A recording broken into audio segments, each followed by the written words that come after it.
Ad Astra Abyssosk. Welcome to the Adventurers Guild.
What could the children be up to?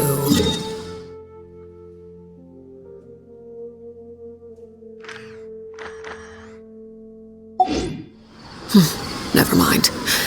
Let them do as they please.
safe for sure.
Paimon's head is all dizzy.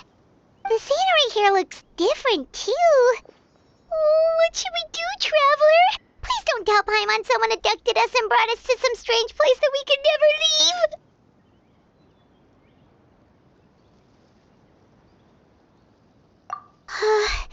You're right. Better to think of this as the beginning of a new adventure. Thank goodness you're still here. If Paimon woke up alone, she probably would be trembling in a tree hollow.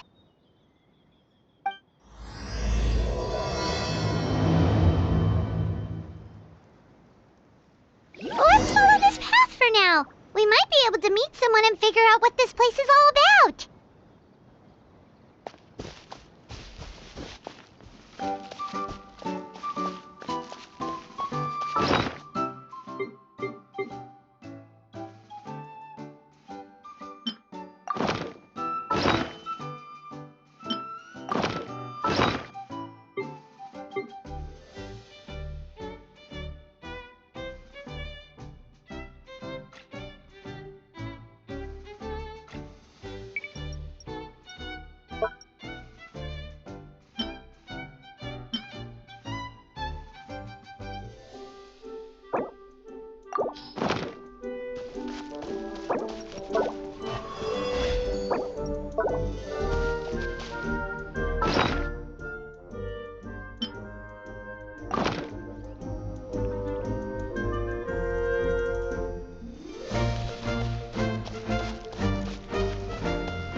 Road look weird to you? It almost looked like they were made of paper. And those two frogs over there? Yeah, they look like pieces of origami. Oh, by the shade of a lotus leaf stream, don't tell me you forgot how to jump! I didn't forget, Firecracker. I'm just not sure if what I remember is correct. Next thing you know, you'll have forgotten how to sing, much less notate a score. You still remember why we call you Stream, don't you? Yeah, because I've got a great singing voice. Although these days, the name seems more ironic than anything. Not just a great voice, one that evokes the gentleness of early morning dewdrops flowing into a spring. So cheer up and make the jump over. If you're still unsure, just use that roll of magic thread. I won't laugh, I promise. Now, don't tell me you've forgotten how to use that as well. I haven't forgotten everything, Firecracker. Your name, for instance. It's kind of hard to forget that you're named after your fiery temper.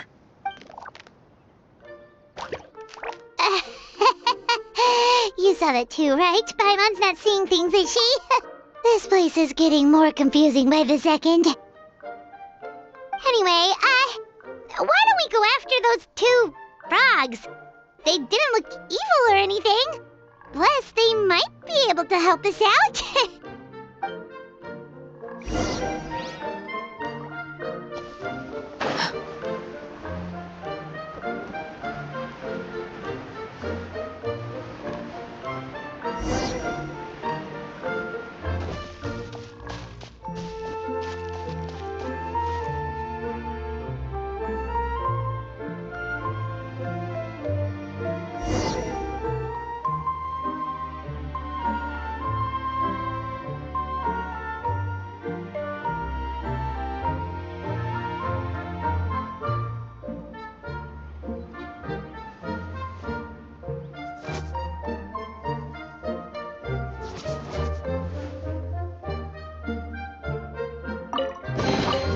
An impressive bounty.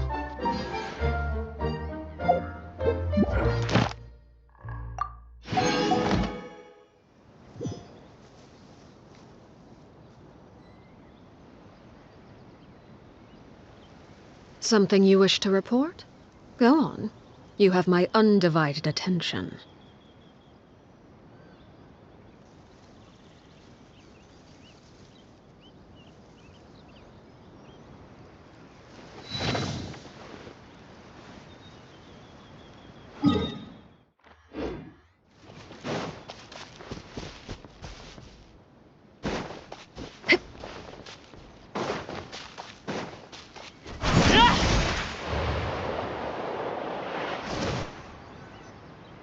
Guess we're not catching up to those frogs.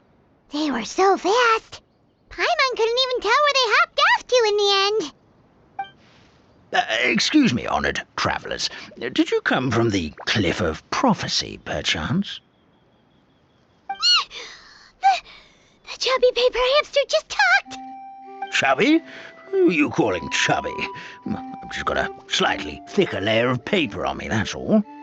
Allow me to introduce myself.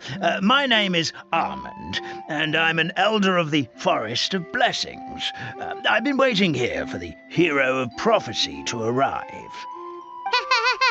Traveler, could you pinch Paimon just to make sure she's not still dreaming? Pinching, you say? Well, I can help with that. Although you'll have to get a little closer. My arms are rather short. That's alright.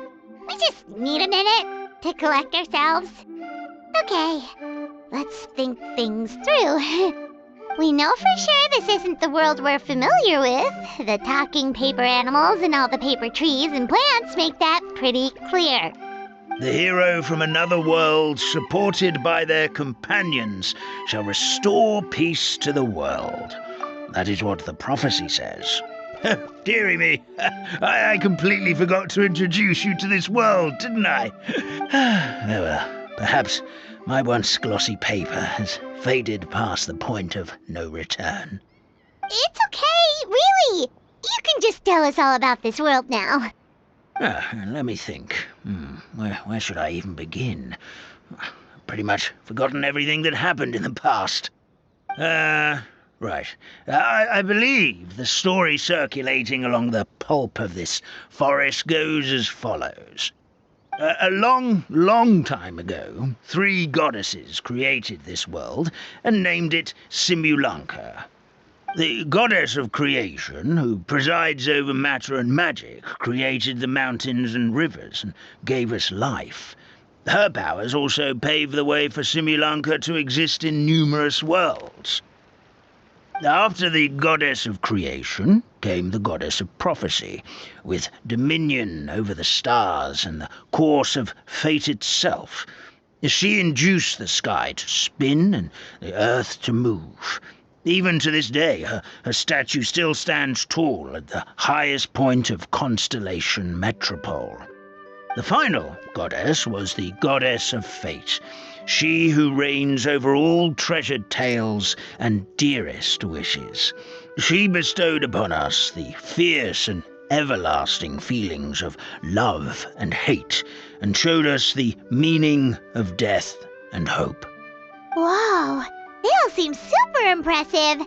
Of course, all new residents of Simulanka come to the forest to thank the goddess of creation for founding this world, and travel to Constellation Metropole to witness the divinations of the goddess of prophecy's numerous oracles.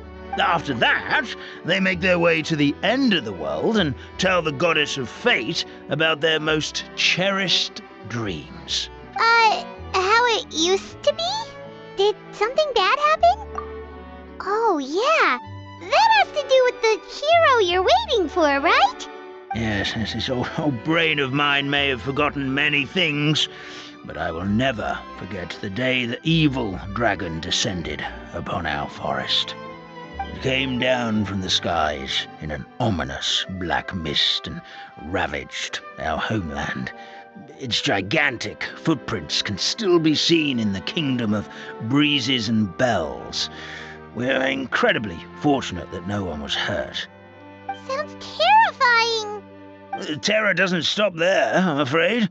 Ever since the attack, the Calligraphy Tavern in the forest has been closed. No. A catastrophe of the highest order? All because a tavern closed? If we were talking about Mondstadt here, Paimon might understand, but is it really all that serious? Good goddess of creation above. We'd take even the greatest flood over the closure of the tavern. Wet paper will dry out with time. Fallen trees can be restored. But the Calligraphy Tavern is the only source of the magic tonic that sustains all creatures in the forest. Magic what? Magic tonic. It was gifted to the forest by the goddess of creation herself. A special potion that helps us maintain our vitality. Well, our bodies will gradually crumple and become brittle until they eventually disintegrate entirely. Our colors will fade and we'll start to lose our memory. And But wait, Grandpa Almond, does that mean you've already... Oh, I'm afraid so. The color has all but completely faded from my paper. To be honest, all I really remember is that I'm supposed to wait here for the hero of prophecy. But I've already forgotten who gave me that order to begin with. Then we've got to act fast! How can we help? Oh, brave Pixie. May the goddess of fate reward you and your friend for your kindness. Could it be you're the heroes I've been waiting for all along? Not sure how we know that. Plus, we can't even remember how we got here, so it's not looking too promising. Well, this is turning out to be quite the conundrum for old almond brain here. The prophecy never mentioned anything like that. For now, why don't you come with me to the Hut of Blessings? Our forest fairy lives there. Maybe she'll know what to do. Whoa, a forest fairy? Like one that knows magic? Oh, you betcha. She's prophesized to join the hero on their journey. Well, then she sounds like exactly the kind of person we need. Please lead the way, Grandpa Almond.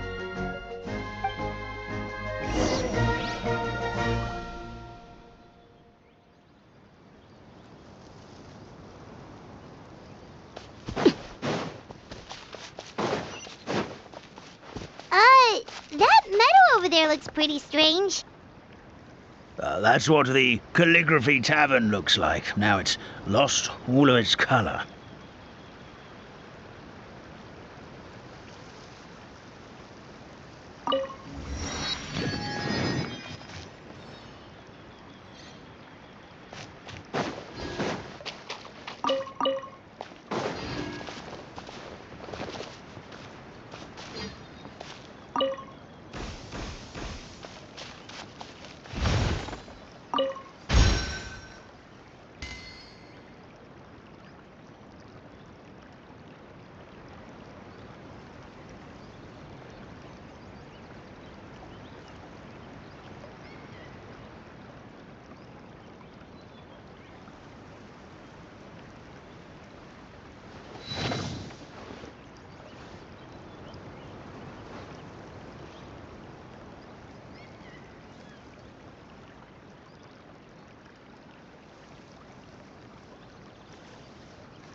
This is the place. If you could just wait a moment, the fairy should be... Traveler! Paimon! Paimon knows that voice!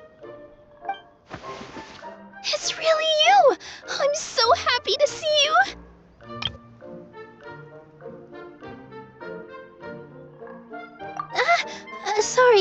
Sorry.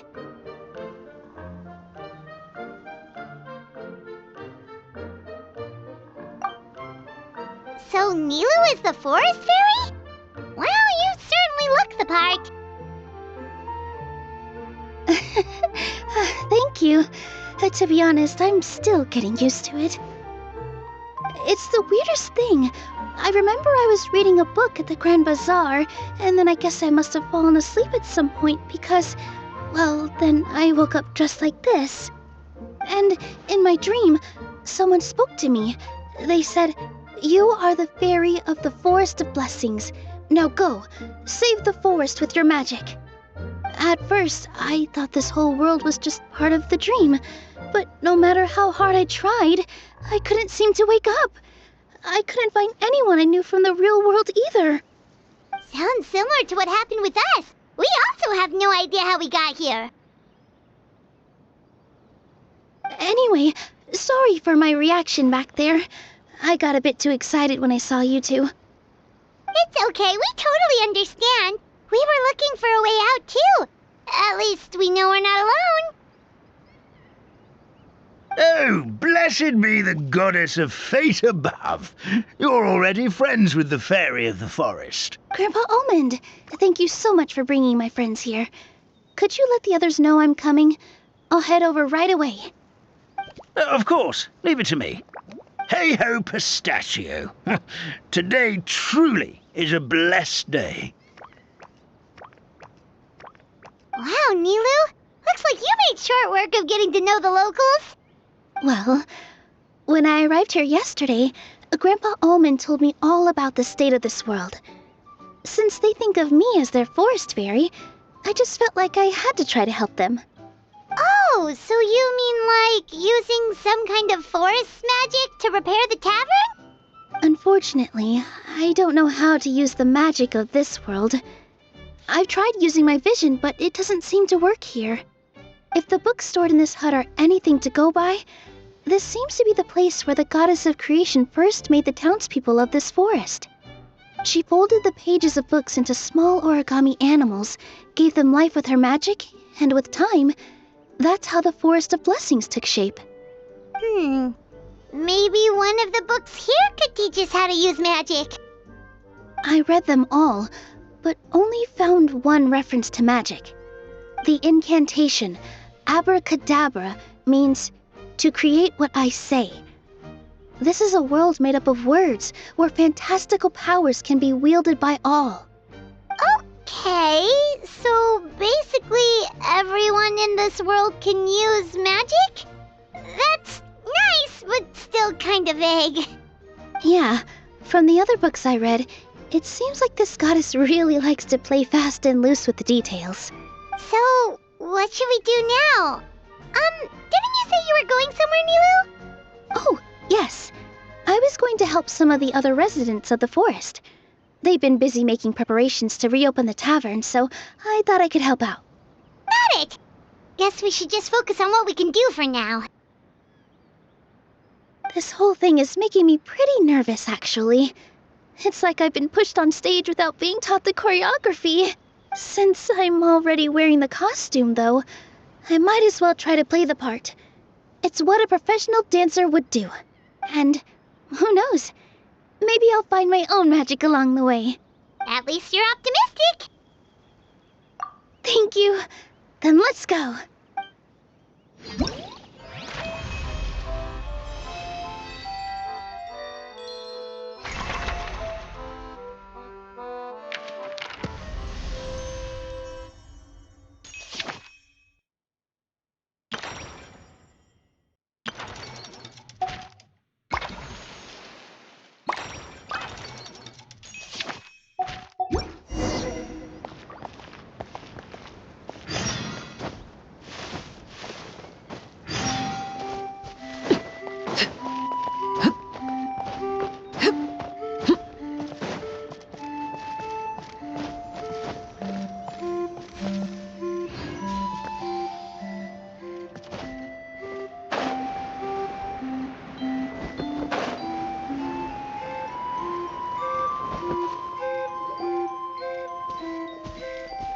Look, the forest fairy is here, and she brought her companions.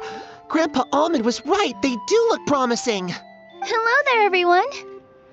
I heard you were working on the piping for the calligraphy tavern. Is there anything we can do to help? Oh, we wouldn't dream of troubling you with our petty problems, my lady. Don't you worry, we have it all under control. You sure about that? Because from where Paimon's floating, the piping is looking pretty chaotic. Yes. We have my careless friend to thank for that. He promised we could leave the pipe connecting to him, and, well, the results speak for themselves. Hey, I just wanted to inspect each pipe. This is the network the magic tonic has to flow through. I was just trying to be thorough, so I disassembled the whole thing. Yeah, and now you've forgotten how to put the thing back together. Have you been eating too many nuts again? Please don't fight. I know everyone wants the tavern to reopen as soon as possible so that the forest can return to normal. So, why don't you let us help out? Yeah, we're here anyway, so we might as well be helpful. We just need to reassemble these pipes, right? Well, if you're offering... Basically, the pipes need to be connected properly to allow the magic tonic to flow through. If you put the wrong pipe in the wrong place, the tonic will get stuck halfway. Attention to detail is key. Says the guy who messed up the whole thing in the first place.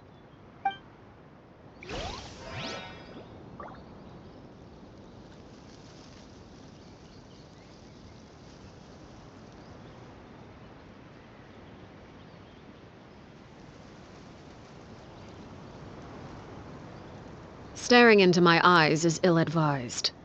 I can't promise you'll like what you see.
Oh, amazing! You did it!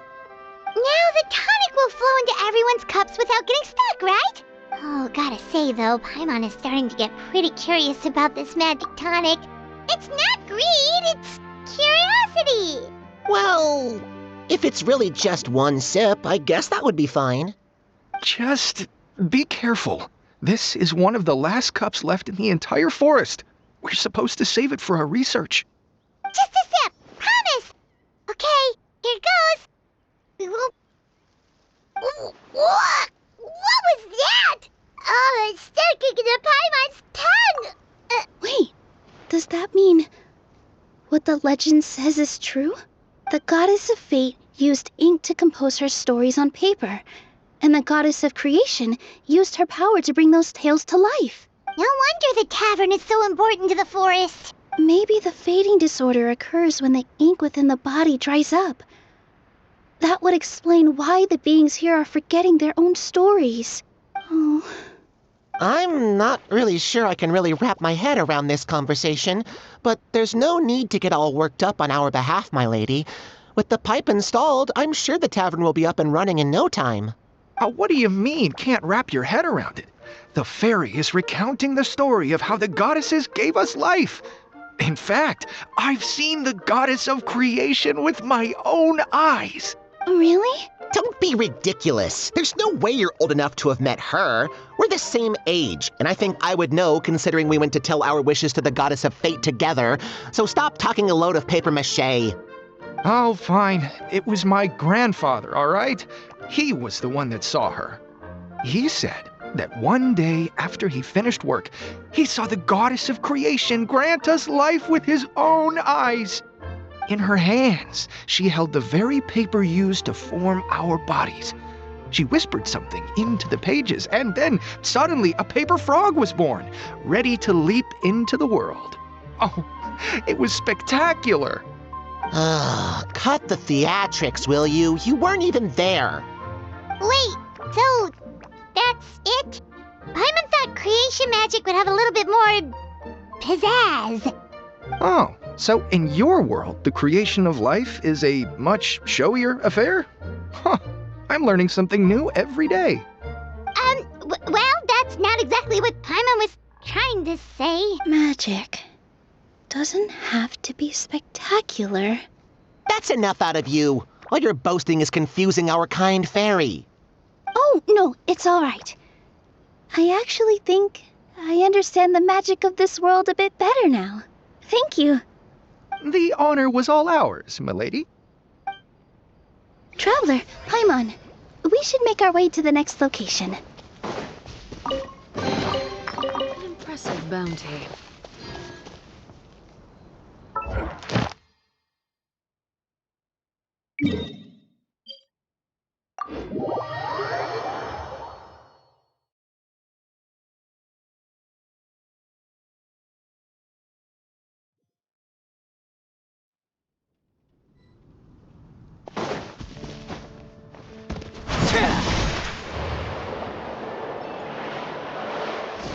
Ad Astra. Thank you for complete.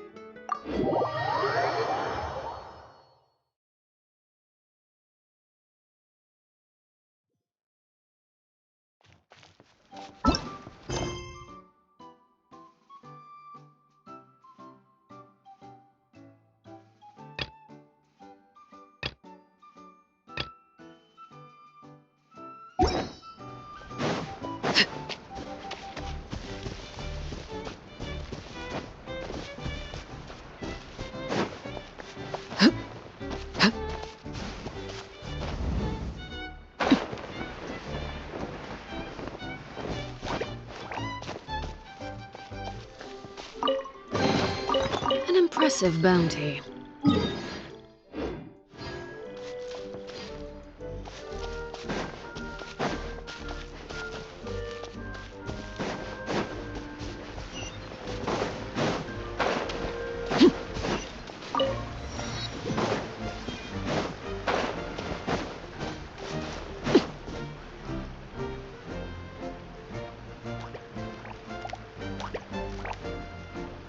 Oh, Stream! Your rhythm is off again! At this rate, it doesn't even matter if the tavern... Hello there. I hope we aren't interrupting your rehearsal. Wait, these are the two frogs we saw on the road a little while. Ah, the forest fairy is here! For the love of lotus leaves and dewdrop, Stream, you've really got to put in some effort now. But... Oh, don't pressure yourselves on my account. Are you rehearsing for a show? Sure are. You see, our group, we've been out of work for quite some time, with the closure and all. But after hearing of the fairy's arrival yesterday, we figured we needed to get in performance shape right away. I understand how you feel. Back at the Grand Bazaar, Zubair Theater's always busy with rehearsals too. The Grand Bazaar? Do people there sing on lotus leaves as well? Yeah, they do. And it's a really big one. You're the conductor of your group, aren't you? You remind me of Mr. Zubair. Ah, then he must be an ambitious director. One who would do anything to avoid disappointing a single member of the audience. It's just... Is there anything we can do to help you, Mr. Stream? Oh, no. My problems are mine and mine alone. It's just... After the tavern closed, I somehow forgot how to sing. I'm always a few beats behind everyone else, and I keep singing out of key. You were our trump card, our best singer by a mile. I know, but... So he is a victim of the fading disorder too? Don't be sad, Mr. Stream. Whenever I've forgotten important dance steps in the past, my friends at the Grand Bazaar always stick by my side to encourage me. They smile and patiently tell me everything's going to be okay. Then they play the melody for me over and over until the steps finally come back to me. Now it's our turn to help you. We just need to help you remember how to sing, right? The Traveler's got a great sense of rhythm. We can help keep you in time. Well, what do you say, Stream? I think it's a great idea. Just Are you sure? Don't worry about it, Mr. Stream. It'll all be worth it when the tavern reopens and we finally have the chance to hear your All right, then. Thank you so much, everyone.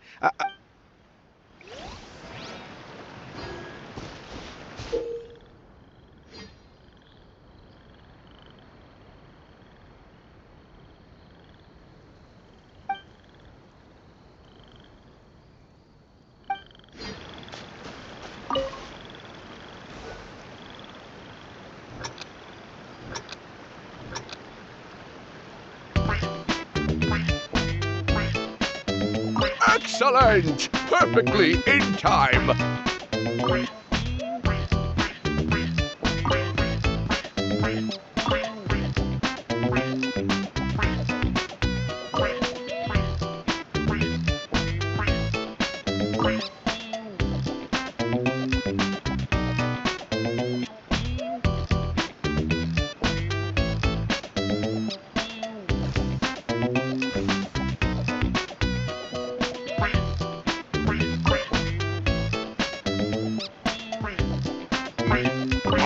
No good! Your rhythm is off again!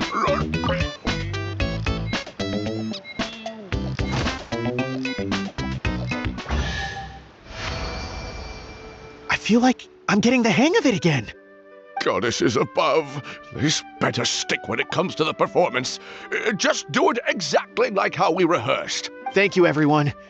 Thanks to you, my voice... Glad to hear that you're feeling better, Mr. Stream. We'll be looking forward to your performance at the tavern. We've got one final stop. Let's go. Something with which to commemorate this occasion.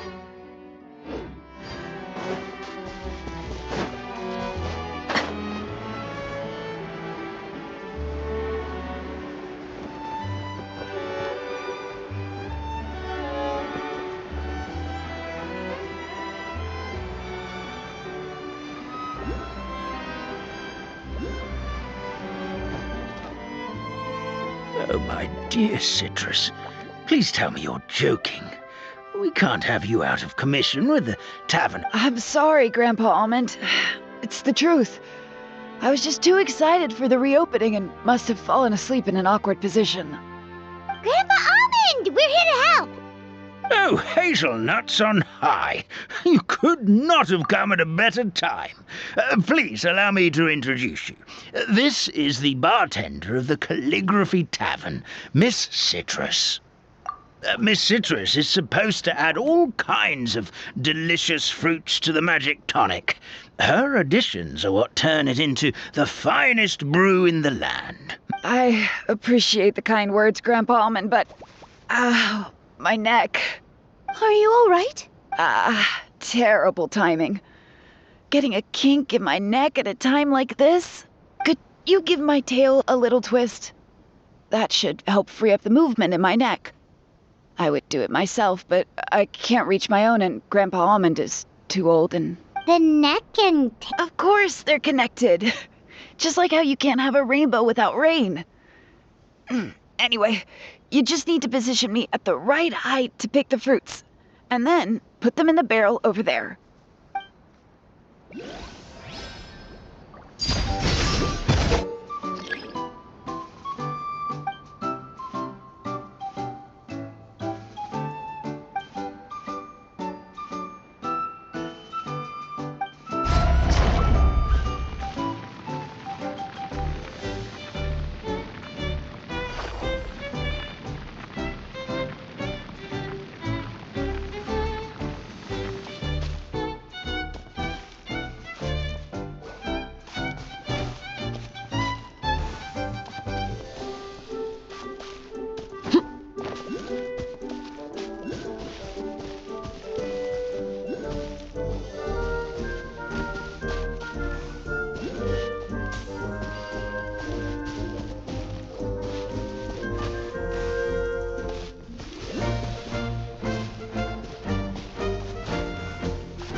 Perfect!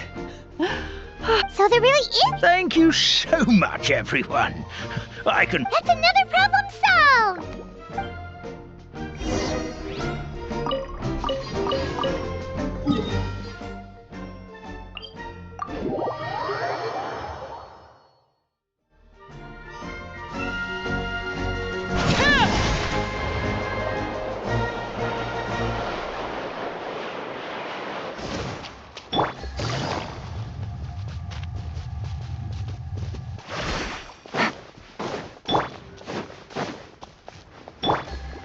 Take it easy. Well, since we've taken care of most of the tasks, all we need to do now is reopen the tavern. But we still don't know how to use the magic of this world. We don't even know why the tavern closed in the first place. Oh, what about the method that one hamster mentioned? You mean the creation magic his grandfather saw outside the Hut of Blessings? Maybe you don't need to understand it. Just give it a try. Everyone here calls you the Forest Fairy. Maybe you have the magic powers already and you just... In other words, this forest is a stage. And all I need to do is... step out into the spotlight? Well, we are surrounded by talking origami animals and magic potions after all. Almost seems like anything's possible in this place. You're right, Paimon. We won't know anything unless we try.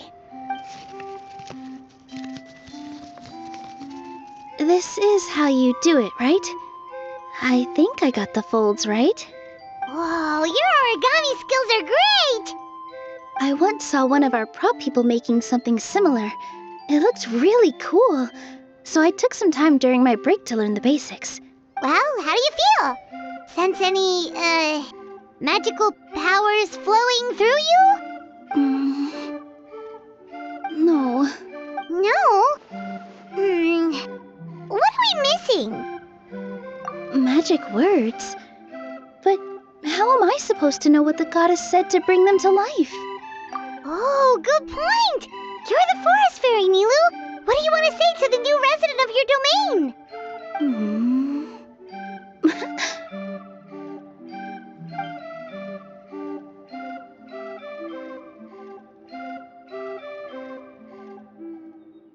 I bestow upon you the blessings of the forest and offer you a home in this land.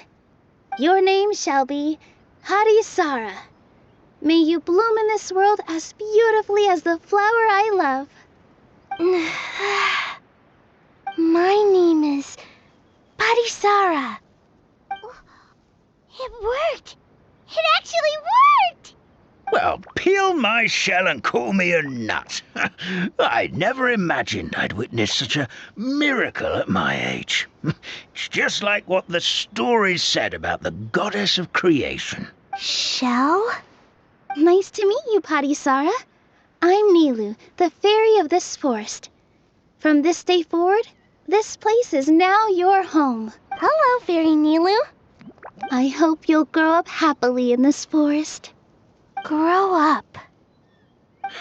Oh, you can leave the little one with old Almond for now. Oh, this sure brings back memories. It's been here, Parisara. Come to Grandpa Almond. Well, now that Nilu has mastered the goddess's magic, we should be able to reopen the tavern, right? Grandpa Almond, could you send a few people to check the underground space beneath the tavern? Oh, of course. May I ask why? The moment I used magic, I sensed something strange down there. I have Of course. We'll look into it right away. Make sure you listen to Grandpa Almond, Parisara. Don't go running off on your own. Parisara, listen. Running! Hey, come back here, you! Wait! Yep, that's Nilu's creation, all right. She's got so much energy. Anyway, how did you manage it, Nilu? Well, all I did was say my wishes for her out loud. Maybe the magic is in the words themselves, just like— This place is seeming more like a fairy tale by the second. I mean, or somewhere called the Forest of Blessings, so it kind of makes sense. Well, anyway, Paimon thinks this magic suits you perfectly, Nilu. When I brought Parisara to life just now, I was able to sense the magic flowing through the forest, and the flowers and trees, and inside the creatures that live here. But for some reason, there's a hollowed-out space beneath the tavern where I couldn't sense anything at all. We're back, my lady. That was fast. You were right. There was something under the tavern that I've never seen before. It looked transparent and gave off a clinking sound when I knocked on it. Transparent and clinking. Oh, I've got it! Already? You've got to use fairy tale logic, Paimon. That's right. An empty ink bottle, to be exact. Still remember— Yeah, it was ink. Oh, Paimon gets it now! Traveler, Paimon, will you come gather some ingredients with me? I learned what we need to make the magic tonic back in the Hut of Blessings. Sure thing! What do we need to get? A setting sun that never sets, a dragon that cannot fly, and a moon that only shines at night. Where are we supposed to find crazy things like that? What? How did you get that so fast? Logic, huh? Lucky guess, more like.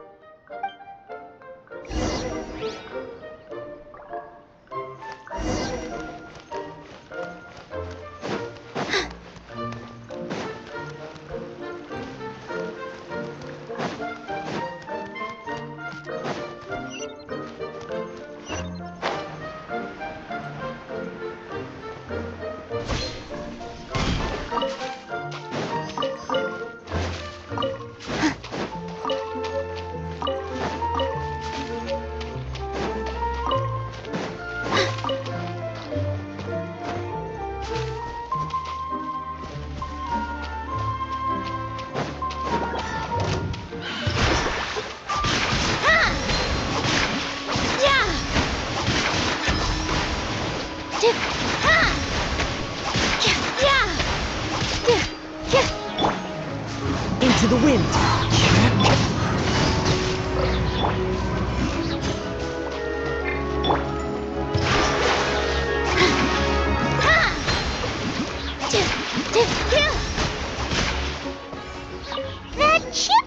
everything, right? What should we do now? Let's go back to the Hut of Blessings.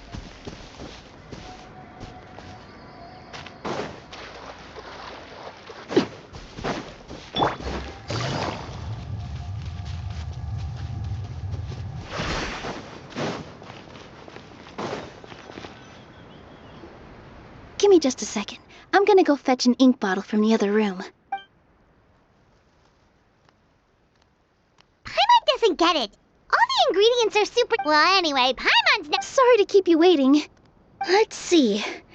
According to the book, first you do this, then this, and then...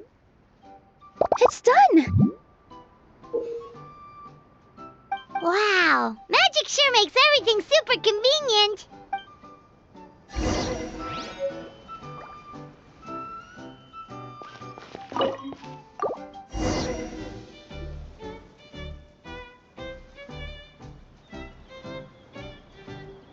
Yes, this is it. This is exactly the magic tonic we need. Grandpa Almond, could you take the concoction to the room underneath the tavern and place... Of course! As you command, so it shall be done. I still get nervous at times like this. It's just like when you step on stage and you can tell that every single person's gaze is fixed right on you. Thanks, you two. I can't tell you how great it is to have you by my side. Almost makes me feel like I've been blessed by the goddess of fate, too. Let's go. We shouldn't keep everyone waiting.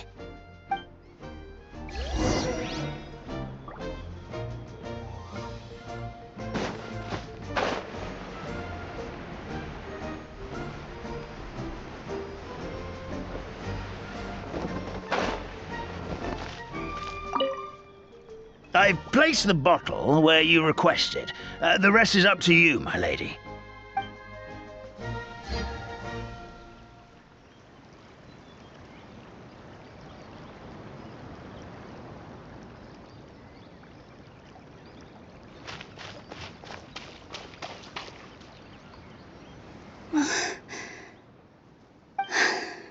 Forest, please heed my words and accept my blessings.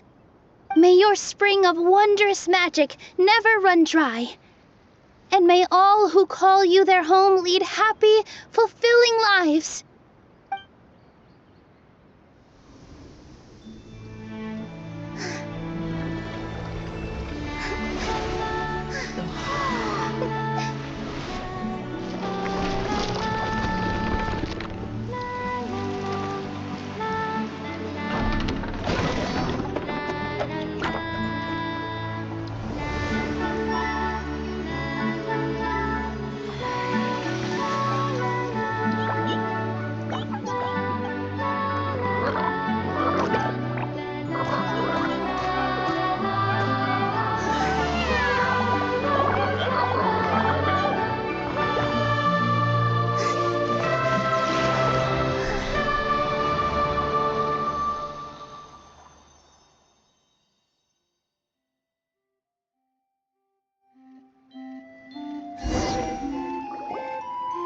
Fairy Nilu is amazing!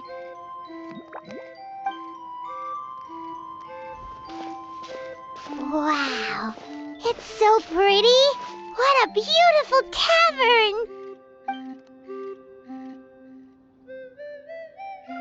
It matches the scenery of the forest perfectly. I was so surprised when it suddenly opened up like that. Just like a pop-up book. I remember now. I remember everything. It was me. I was the one who went to the top of Constellation Metropole and witnessed the goddess's prophecy. The hero who shall save this world will descend upon the cliff of prophecy. The hero, supported by their companions, shall restore peace to this world. So the prophecy really did have all the answers. You just forgot the first half.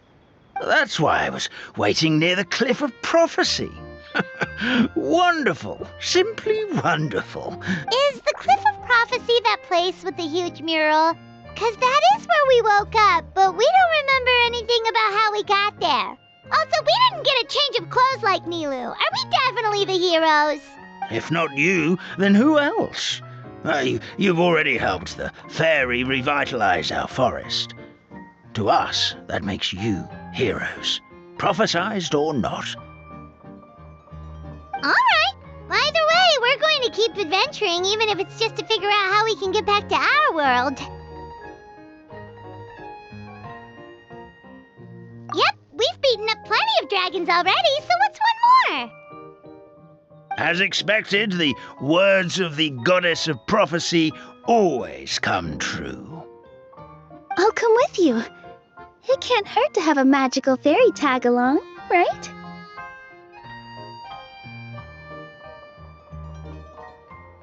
Heroes and fairies, dragons and new adventures.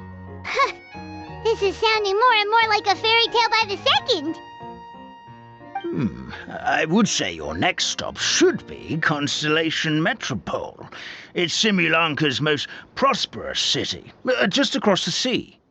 Once you've arrived at the Astral Garden at the highest point in the city, maybe you can try seeking divine counsel from the goddess of prophecy herself.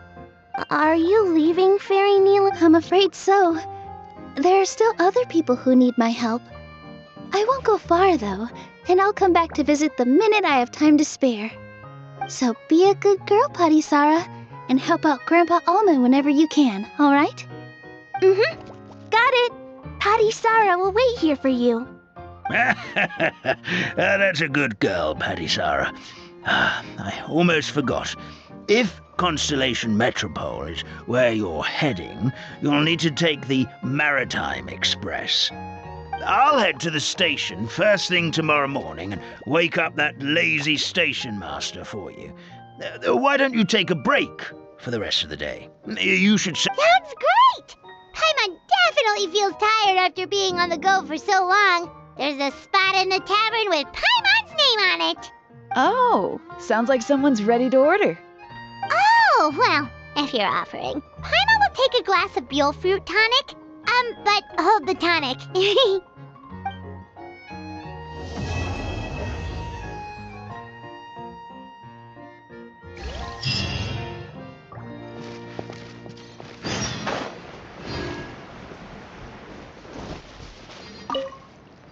Fairy Nilu, can you teach Padisara how to dance? Oh, of course! How about we start up with the most basic steps? Okay. What about you, Grandpa Almond? This old nutcracker? Come on, Grandpa Almond. All right, all right.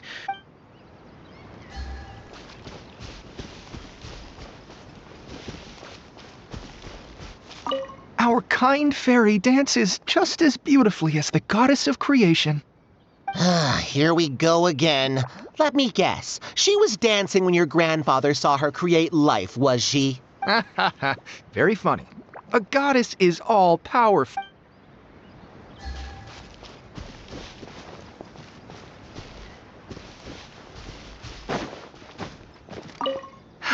Just fixed the kink in my neck, and now my arms feel like they're gonna fall off. But seeing the tavern full and lively again makes it all...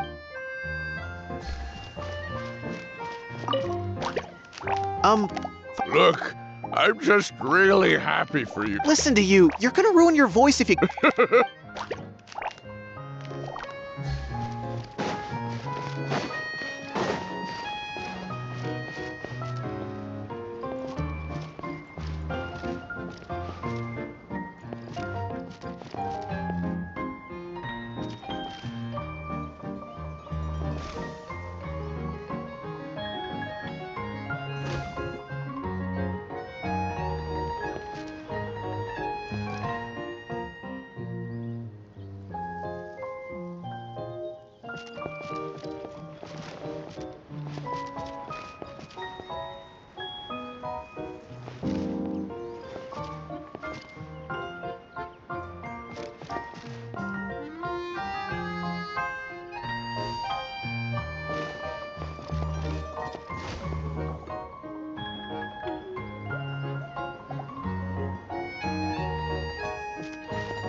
Morning!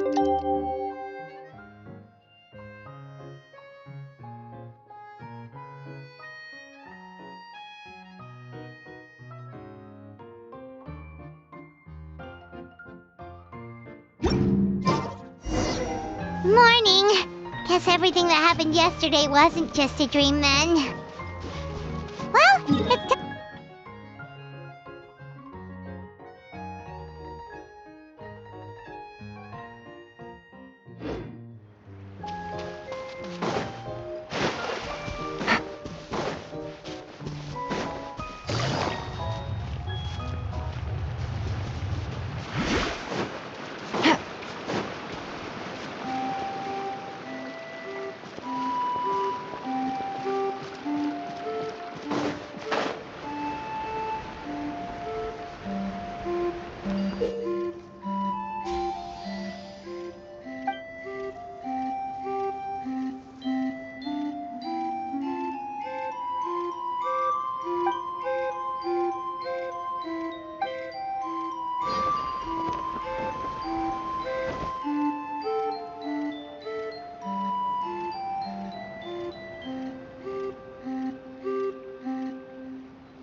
Take it easy.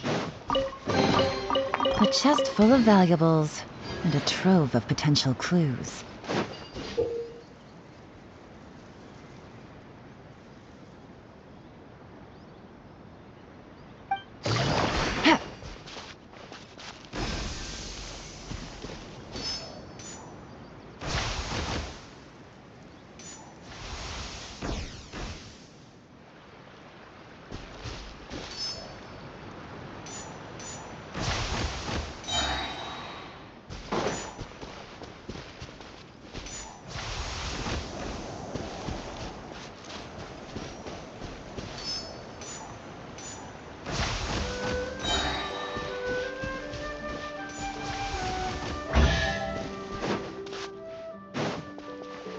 Take it easy. A chest full of valuables and a trove of potential clues.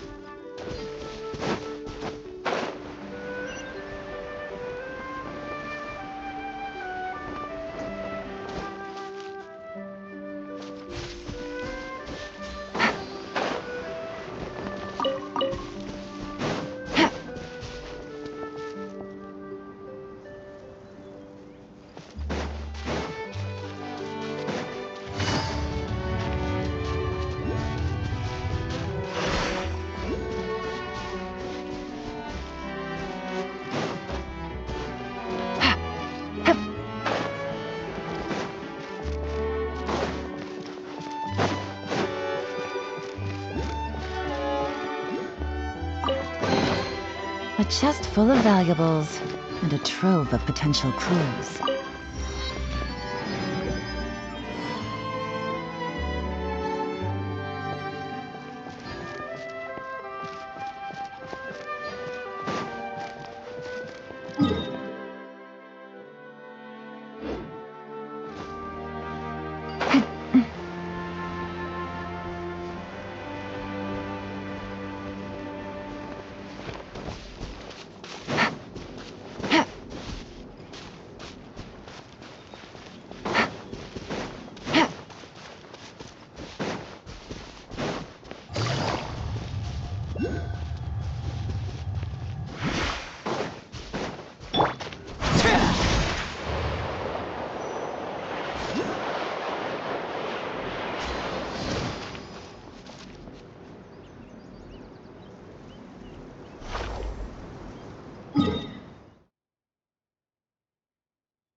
Get up, said Jewel. Time to get to work, you lazy bones. I can't remember how to call the train. Just let me sleep a little longer, and I'm sure I'll remember. Don't try to pull one over on me, young man. Your fading disorder has been cured. I saw you chugging cup after cup of magic tonic in the tavern last night. You must be mistaken, Grandpa Allman. That guy definitely wasn't me. Oh, you remember my name now, do you? Then it seems like you're all better. You had no idea who I was when you were fading. All right, I'm up. The Maritime Express should be here soon. That's more like it. Lie there any longer and you'll start gathering dust. Is everything okay? The hero, his pixie companion, and the forest fairy. Oh, it's all right. Paimon knows the feeling. Who doesn't want to sleep in first thing in the morning? Does the Maritime Express run out of Constellation Metropole? Yes, each train needs a conductor to operate, and the conductors are always from the capital. Oh, so you mean the people of Constellation Metropole aren't origami animals like you? Well, the city welcomes visitors from all over the world, so you're bound to run into some forest dwellers there. But yes, generally speaking, the residents of Constellation Metropole look quite different from us. You'll see for yourself soon enough. Here comes the train.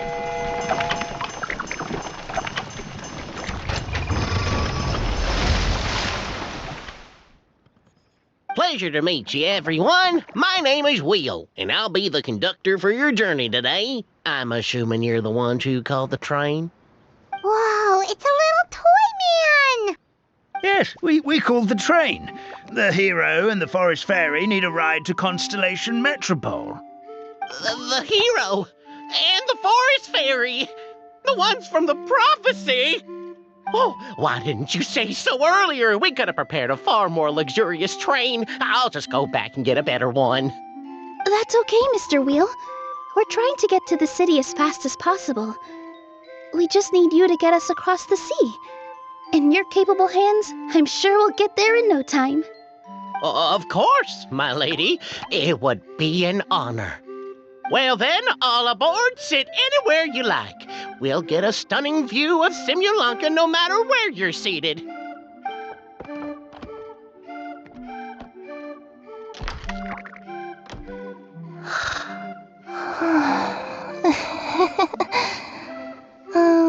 Breakfast. Did one of you just say something?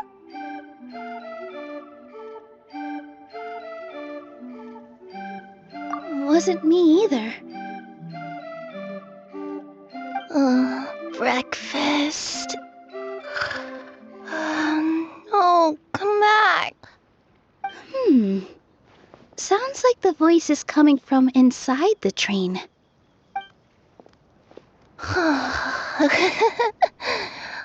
Fish. Chicken drumstick. What's Kirara doing here?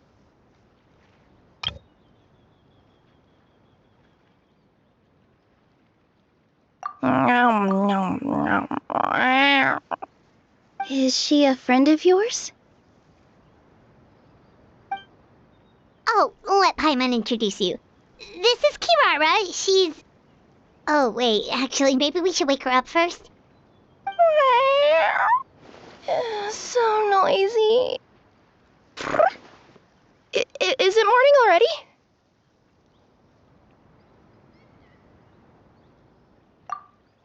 Oh, morning. Huh? Traveler! Paimon! It's you? Which means... Oh, thank goodness. It was all a dream after all. Oh, gotta hand it to my imagination. It all felt super real. There were these toy people, but they were alive and they could talk. Madam, sleeping overnight in the train car is prohibited.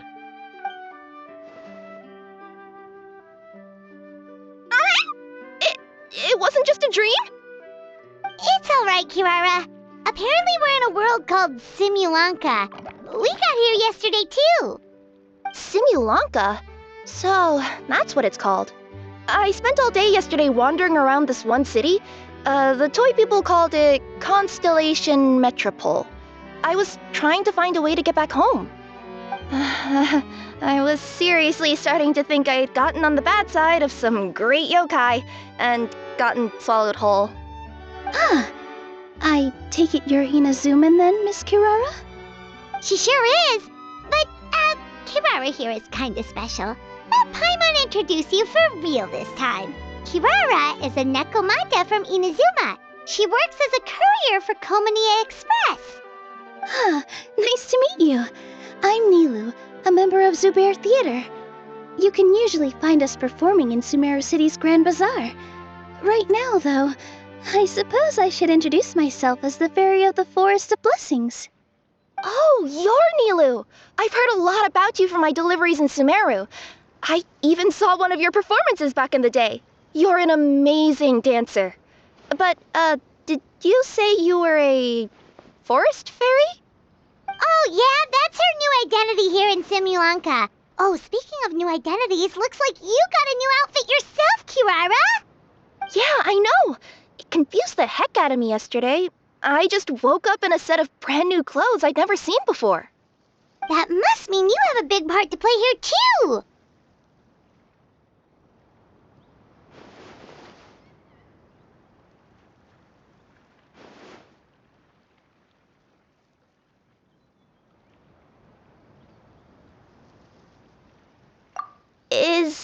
Is that a thing? I guess I am wearing a pair of boots, but still. Did you by any chance hear a voice speaking to you before you got here, Miss Kirara? A voice... Oh, yeah, I did hear something, but I was so freaked out my tails got all tangled, so I, didn't catch much of what was said.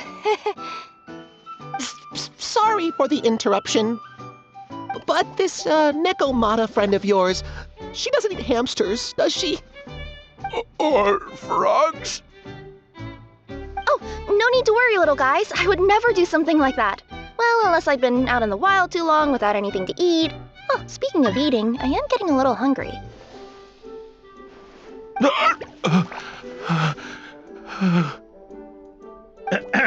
Where are your manners, everyone? This young lady is a trusted friend of our esteemed hero. Now, I know a fear of felines is etched into us with ink, but I'm certain Miss Nekomata in boots here means us no harm. It sure looks like you're keeping your distance, though, Grandpa Almond. You will have nothing to fear, I promise. I met some origami animals in Constellation Metropole yesterday, and I even made sure to retract my claws so I didn't hurt them by accident. Plus, you all look just about as tasty as the cardboard boxes I deliver. Not that I'd try to eat you even if you did look tasty. Promise. Please excuse us, Mom. It's just an unconscious reaction. Dear passengers, it's almost time for us to depart. Oh, yeah, that. Whoops. This turned into a pretty long conversation, didn't it? All right, let's get on the train. You coming with us, Kirara? Mm-hmm. I'll ride with you to the next stop. There's a place near the Metropole that caught my eye yesterday, so I want to go explore it today. Then all that remains for me to say is, on behalf of the Forest of Blessings, thank you once again for all you've done for us. May the Goddess of Fate be with you and bless your journey, Madam Fairy, Miss Nekomata in boots, and our brave heroes. Please do visit us in the Forest of Blessings again. Oh. We will. We'll definitely meet again. Take care, Grandpa Almond.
Have a safe trip! Wow, a train ride over the sea? What an incredible view! Please keep your head and arms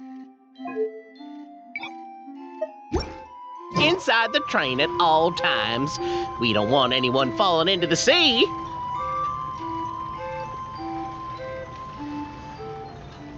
There's a train coming the other way too! Hey!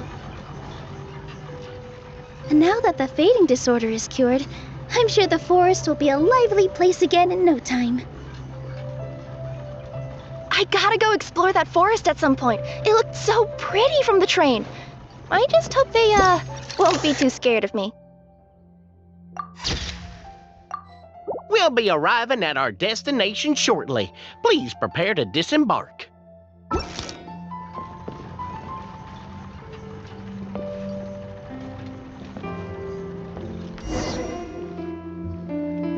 Here we are! Constellation Metropole is right over there. It's a short walk from here to the Gear Sky Ladder, which will take you right to Metropole Square. And thank you again for choosing Maritime Express. Great! And thanks to you for a smooth and pleasant journey, Mr. Wheel. The train cars were comfortable and spacious, and I had a great night's sleep. I'll definitely be back. As you wish, ma'am.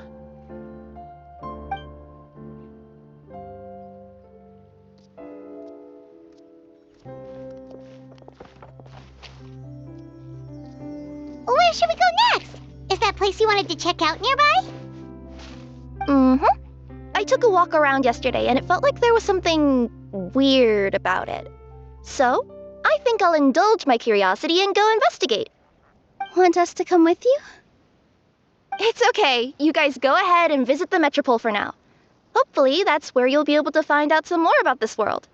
I pretty much explored the whole place from the rooftops yesterday, but for some reason, this is the place that caught my attention. You know what I mean, right?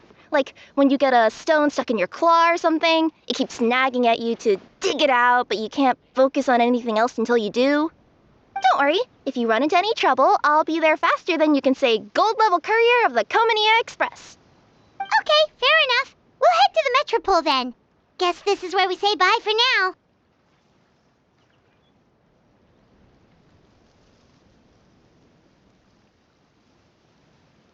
Mm-hmm. Don't worry about me. Let's not forget, I'm a yokai.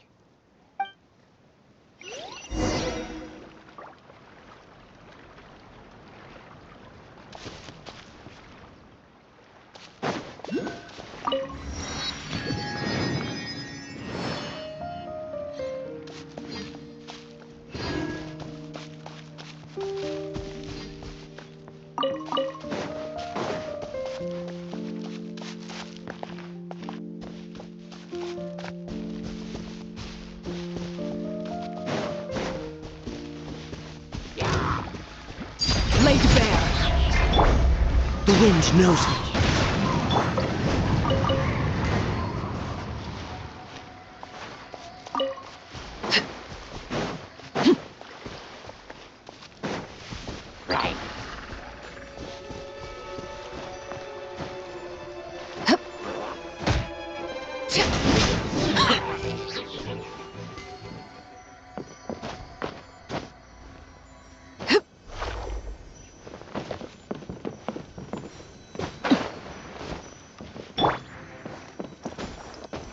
One with nature.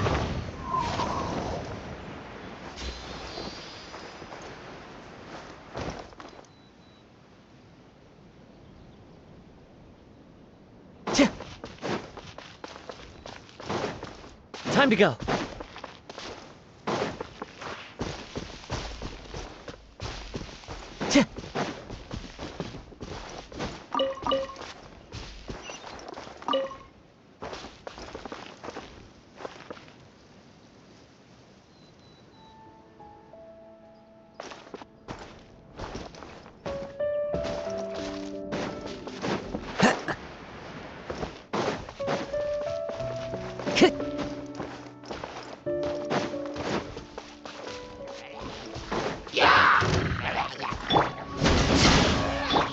The wind knows me.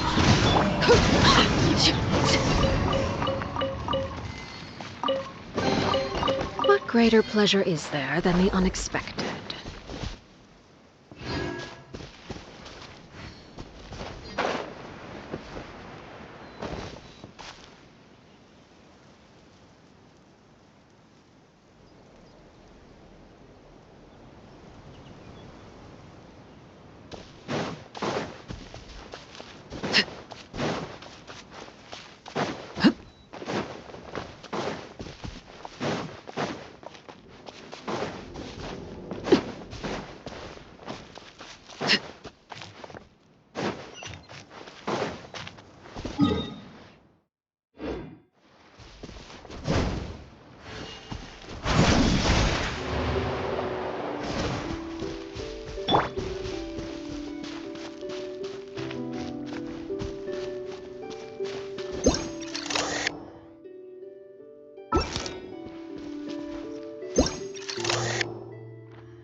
Somebody, please!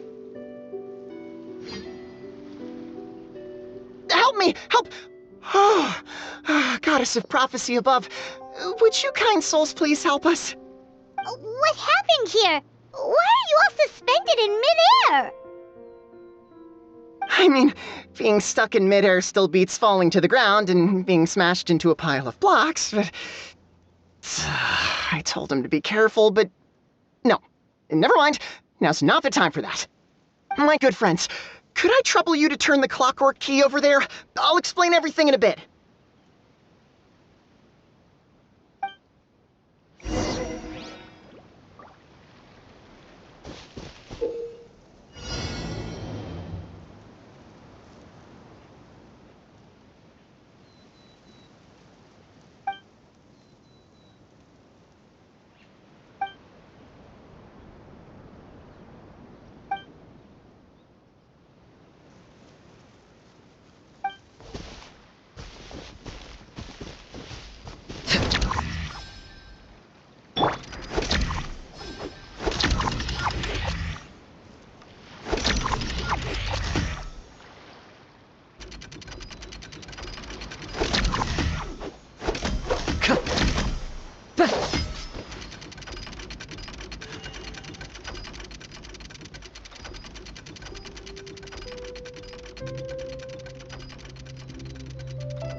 Thank you. What happened there?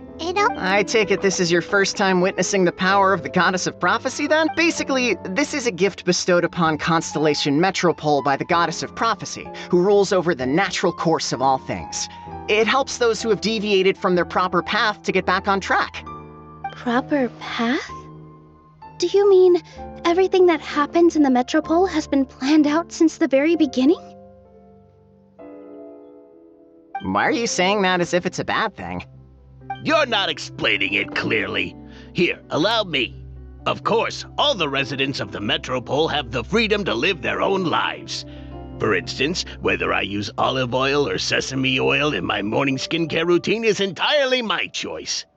But whenever something disastrous is about to happen, like when I almost got turned into a pile of rubble just now, the goddess's magic will activate in the world around us. So, in other words, it's kind of protection magic? To keep people alive? You could say that.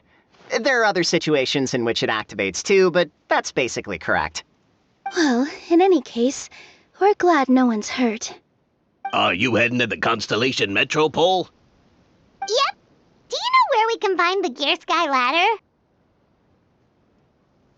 Oh, it's just that platform up ahead. The one with the key sticking out. That thing? Are you sure? Yep, that's the one. Pretty much everything in the Metropole runs on tracks and gears. The Goddess of Prophecy watches over it all. Which is to say, all the tracks are fixed. If a machine is set up to move forwards, it'll never move in reverse. This reminds Paimon a lot of Fontaine's clockwork toys. You mean, like those music boxes with dancing figures? I think I've seen one or two from the merchants in Sumeru. Yeah, exactly like that. Anyway, sounds like it's not gonna suddenly fall out of the sky, so Paimon's okay now. Should we get going?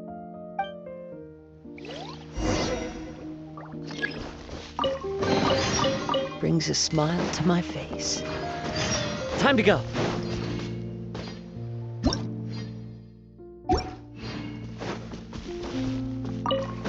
Time to go.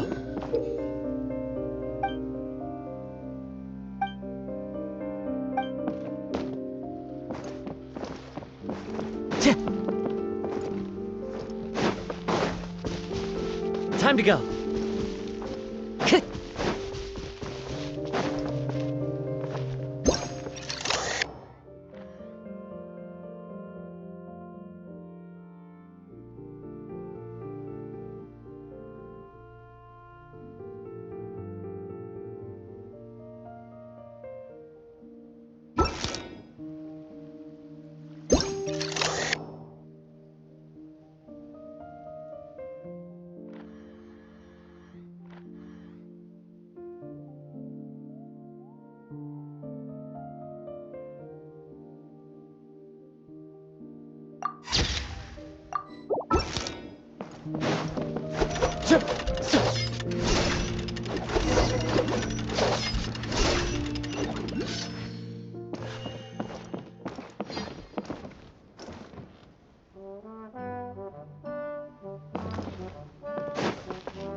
Whoa, what a bustling city! This place is fit for a king! Our next step is to get to the top of the metropole and ask the goddess of prophecy for guidance. If there is a king in that castle, I sure hope he won't get mad at us for trespassing.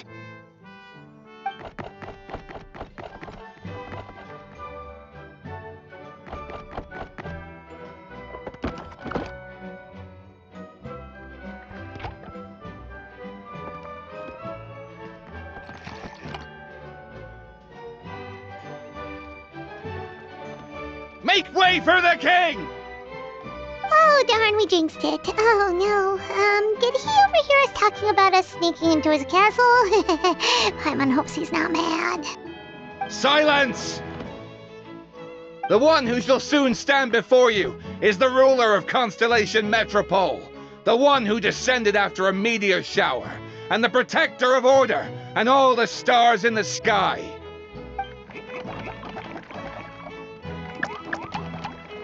That's a long list of titles.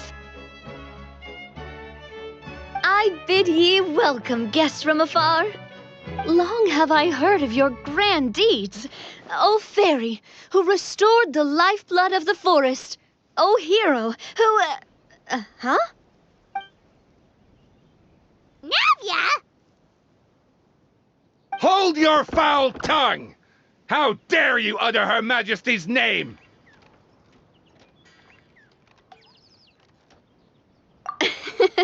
Nice one, partner. Spectacular improvisation skills. I'd expect no less from you.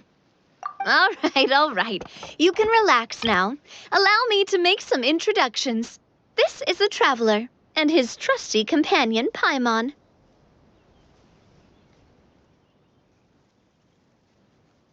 You are personal friends with Her Majesty the King? Please, forgive our grievous mistake. We had no idea. All right. The welcome ceremony is over. Everyone back to your stations. I will personally treat our guests to some royal hospitality. Yes, Your Majesty.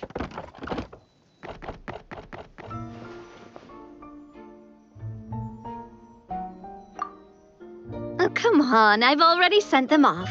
So, anyway, how did you guys get here? We were gonna ask you the same thing! Also, how are you already king of this nation? And where did you get a crown? Oh, wait, don't say it. You just woke up like this, right? Sounds like you've answered your own question. But before I woke up, I heard a voice say to me, "You are the king of Constellation Metropole. Now go forth and save your city." A similar thing happened to me. Oh, yeah, sorry. You must be the fairy of the Forest of Blessings, right? Mm-hmm. This is Nilu, a friend that we made during our time in Sumeru. Nice to meet you, Miss Nilu. I'm Navia, the president of Spina di Rosula. If you ever get the chance to go to Fontaine, make sure you come and visit me. I'm based in Poisson. Seems like you're taking this all in stride. Aren't you nervous about getting stuck here and never being able to get back home? Why would I be worried about that? We've faced much bigger problems than this before, and we always pull through. This should be a piece of cake. Besides, life's always full of surprises. You gotta learn to just enjoy it. That sounds like a great outlook on life. You have a very optimistic spirit. Thanks, I'll take that. Honestly, though, it also puts me at ease to find out that you guys are the fairy and heroes that I've been hearing about in this prophecy. We're kind of veterans at dealing with prophecies by now, aren't we? About that, has anything bad happened in the Metropole? We heard about an evil dragon. Did it make a mess here too? It sure did. Apparently, for whatever reason, he went for the stars above the city recently. Literally just flew up and started snatching them out of the sky. Luckily, the guards responded quickly and stopped the dragon from taking them back to his lair. Unfortunately, though, he dropped them before he flew off. Now they're scattered all around the metropole. I've been out trying to retrieve them, but I only managed to get one of them before you showed up. Oh, I didn't ask yet. What brings you to the metropole anyway? Oh, Paimon can explain.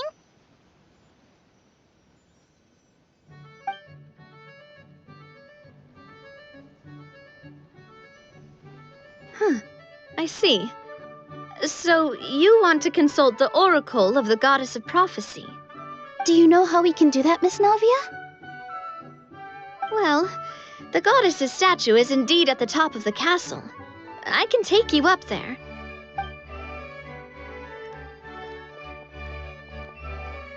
However, I've heard from the citizens here that the goddess hasn't given out any new revelations in a very long time. Really? But Grandpa Almond told us that he received his prophecy from the goddess. Oh, that's probably because the prophecy about the hero of Simulanka has been around for a very long time. But recently, people realized that the goddess didn't reveal anything about what's supposed to happen after peace has been restored. Huh, okay. Still, can't hurt to try your luck. And maybe you can help me get rid of the invaders while we're at it. Invaders? So the dragon's not your only problem? Right. The forest isn't the only place where strange things have been happening to the residents. Have you come across the gift from the goddess of prophecy yet? You mean the protection magic that stops them from coming to harm? We saw it in action. Yep, that's the one. Over the past little while, this magic has been triggering far more frequently. We don't know if it's simply because the metropole has grown a lot more dangerous, or if there's a deeper reason behind it. Some residents find themselves getting stuck in a place and unable to move.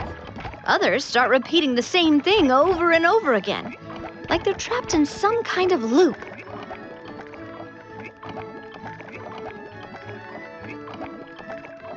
If we were to use clockwork toys as an analogy, could it be that the tracks have eroded or the gears have slid out of place? That's exactly right, Nilu. That's basically what's happening.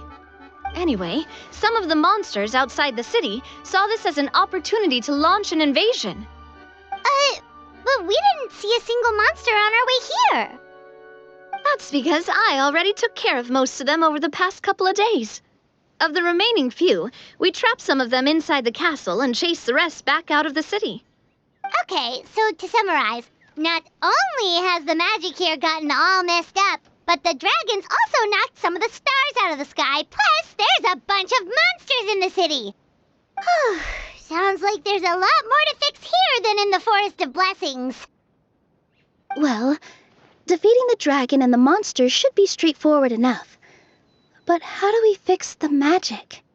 Supposedly, the goddess has had it all planned out for ages. One of her oldest prophecies says this: "Go and push the gear that connects up to the starry sky. When that time comes, I shall dance and return the tracks beneath my people's feet back to the stars in the sky." Huh? But weren't the tracks the gift that she gave to her people in the first place? Does that mean she plans to take the gift back? That's what the prophecy seems to be saying, yes. So, as a result, some people are against turning the gear, despite what the prophecy says, since they fear a future where they no longer enjoy the goddess's protection. But letting this drag on isn't the answer either, is it?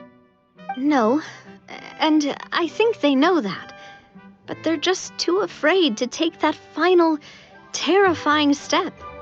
They're still hoping there might be an alternative solution. Now, we could ignore their objections and go turn the gear ourselves, but...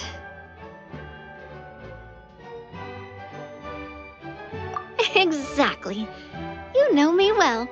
And that's why you're my partner. I want to get as many people on my side as possible. At the end of the day, this is their city, and they should have the right to decide its future. Ooh, spoken like a true wise king, Navia. I am the boss of Spina di Rosula, after all. This may be my first time as a king, but there are a few similarities between the two roles.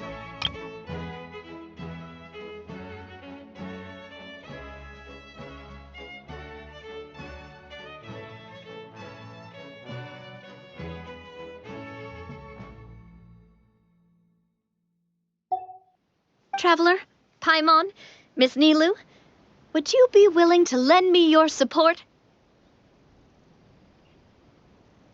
With your help, I'm confident we'll be able to find the most frictionless way to resolve the problems plaguing this city. Ah, thanks, partner.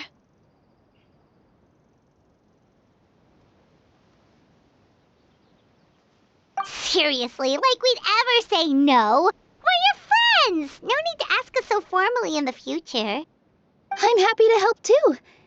This is a beautiful city, and just like the Forest of Blessings, I would love to see it return to normal as soon as possible.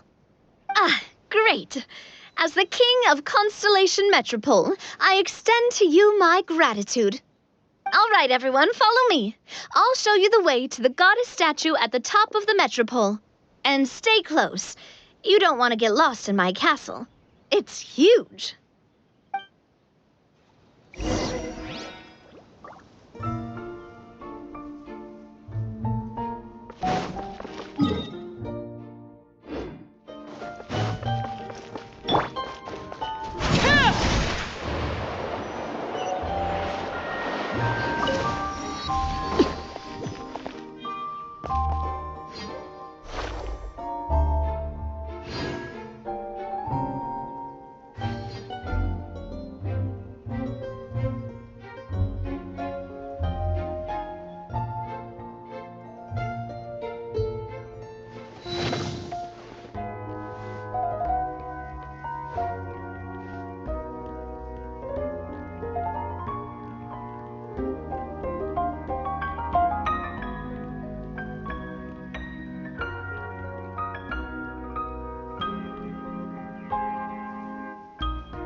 Treasure.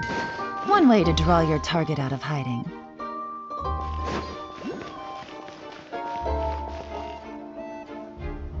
Huh? What's this? Wait. This looks like the star I found earlier. I told the guards to place it near the goddess statue. Maybe they ran into some trouble up there. Guess we'd better hurry.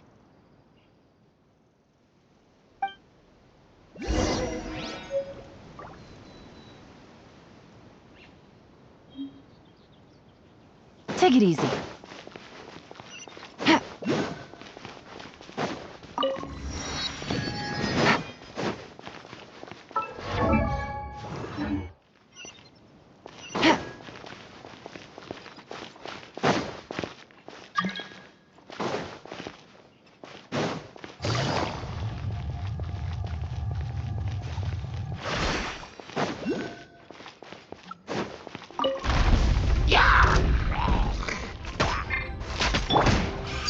Overruled.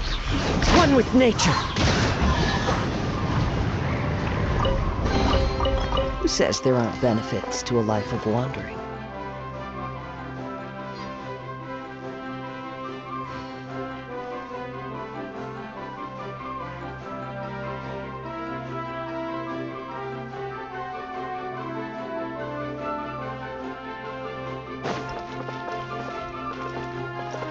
Time to go.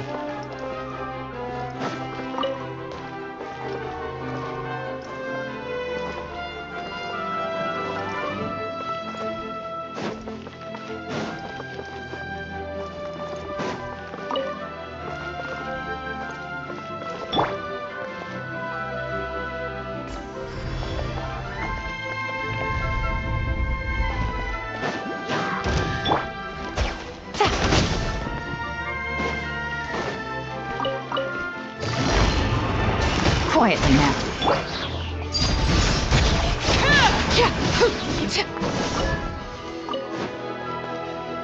Whoa! Why is the star on top of a mechanism? Uh-oh! More monsters incoming!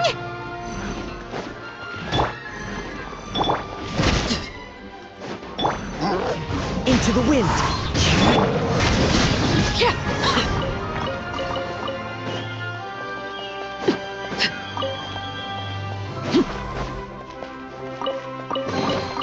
What greater pleasure is there than the unexpected?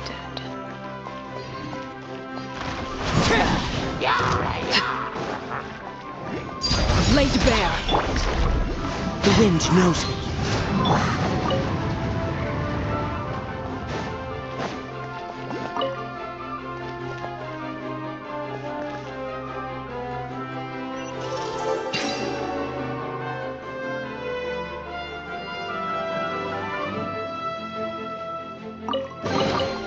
An impressive bounty.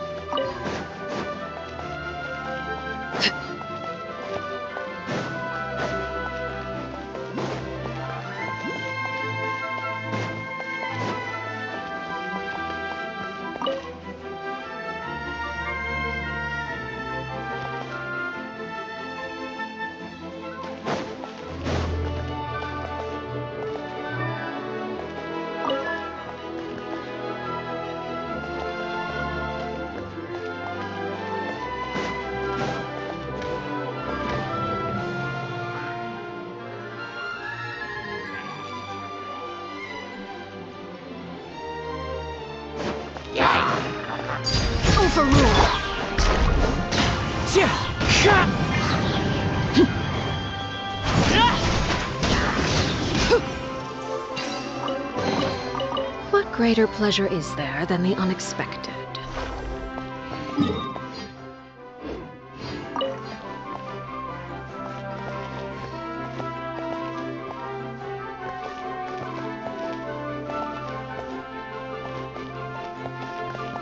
Feels like they really didn't want to give that to us.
What greater pleasure is there than the unexpected?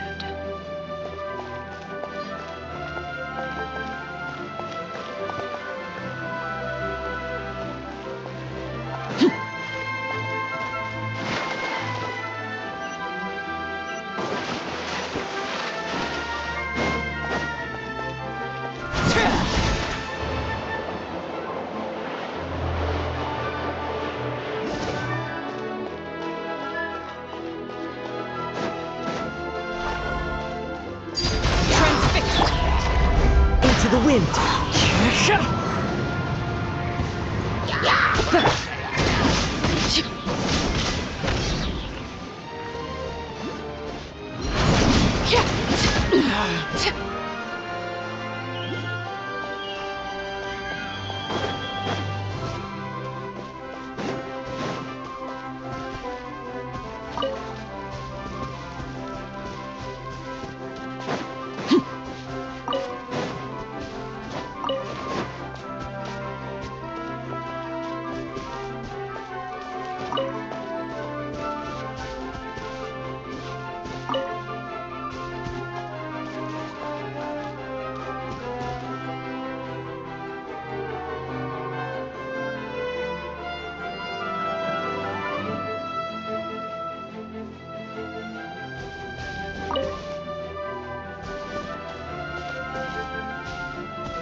Another one in the bag! That sure was rough.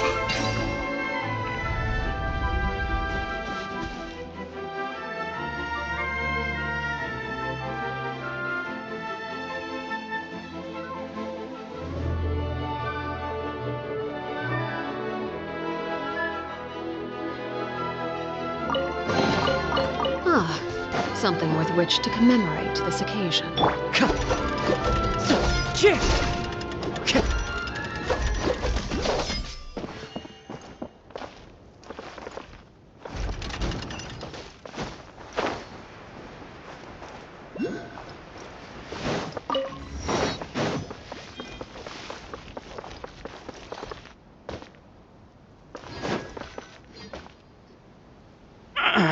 Drat! I can't move! What happened?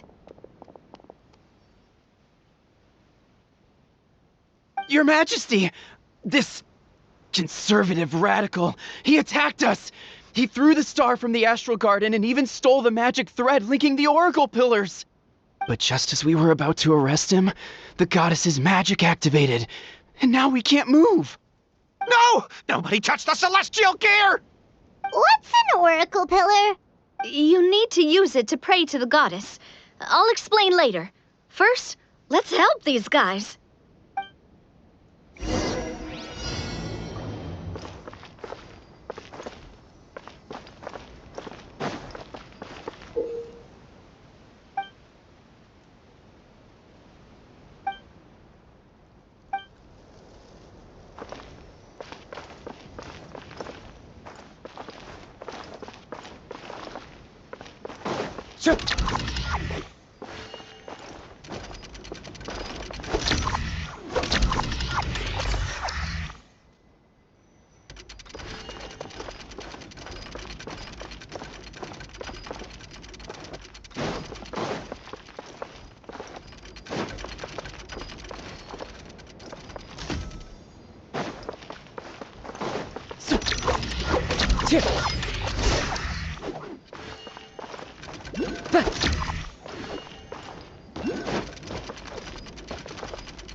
It's okay.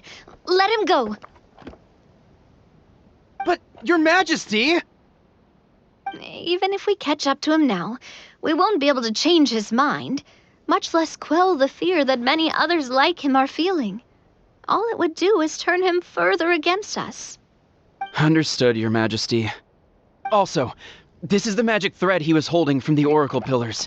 Your Majesty, what should we— Please give that to the traveler over there. I believe they have some questions for the goddess. Yes, Your Majesty.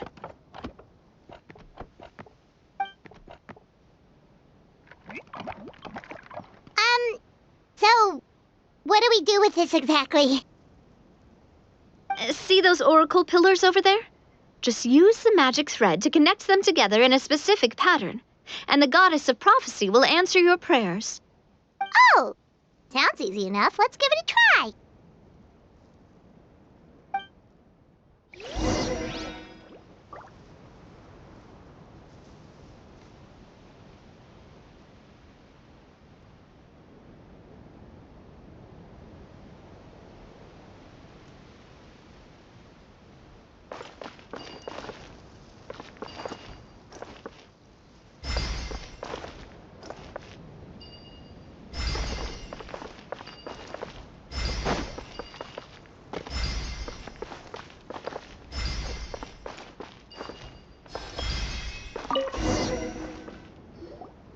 It worked!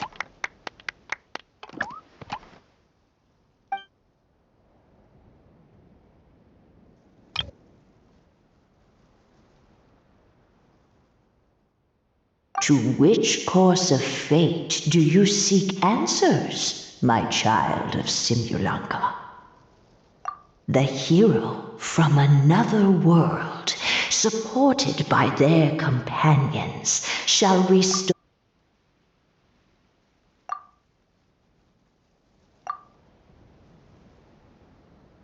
Go and push the gear that connects up to the starry sky. When that time comes. So, Miss Navia was right. The goddess of prophecy didn't tell us anything about the future. Fair enough. Guess we'll just have to play it by ear. Then first, we have to restore the sky back to its original state by putting the stars back in their positions. Let me do a quick count. All right. Adding in the ones we picked up on the way here, I think that's all of them. Let's go hang these stars back up in the sky. In the sky? How do we get up there? Oh, I got us covered. We will, of course, be taking the Aerial Express. Is that a flying train? Hey, you already took a train that runs on water. Is a flying train really that much weirder? Well, at least the Maritime Express still runs on a track. Oh, come on, don't worry about it. This train has been blessed by the goddess of prophecy. Its whole purpose is to protect the Metropole skies. It took me a lot of effort to find it, you know. I don't think anyone's used it in, like, 100 years. 100 years? Are you sure it's safe? Let's not forget that the goddess of prophecy's magic has been going haywire recently. Well, it's not like we have any other options. Unless you want to do the honors, Paimon. Fancy flying up there on your own? No, thank you.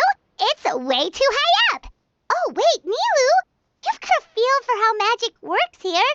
Can you do your thing and sense if this train is a real deal? I can try. Yes, I can sense traces of magic, but it's different from the kind I felt in the forest, so I don't know. Okay, fine. Guess there's only one way to find out. That's the spirit. I'll come with you. Miss Nilu, will you be joining us? I think I'll stay behind. That way, if something does go wrong, you'll have someone on the ground to get you some help. That makes sense. If the train does break down, you can make us a giant origami crane to come bail us out. Or if a crane's too difficult, a finch could work.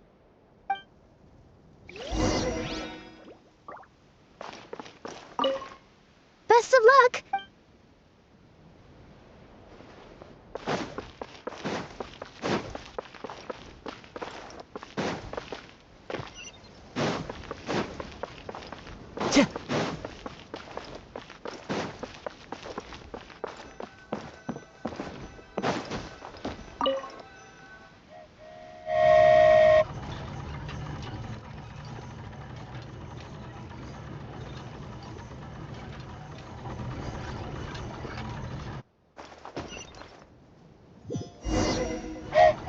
Choo-choo! Aerial Express moving out. Whoa, it really is flying! What an amazing feeling! I've never been on a flying train before. Neither have we!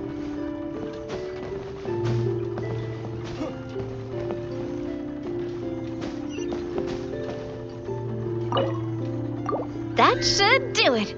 On to the next location.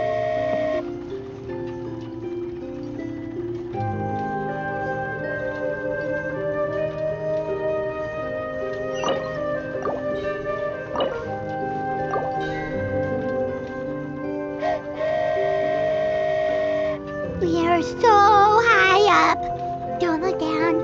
Don't look down. Oh, hang in there, Paimon. The hard part's nearly over. After that, it's downhill all the way. Don't say downhill all the way! That is the last thing Paimon wants to hear!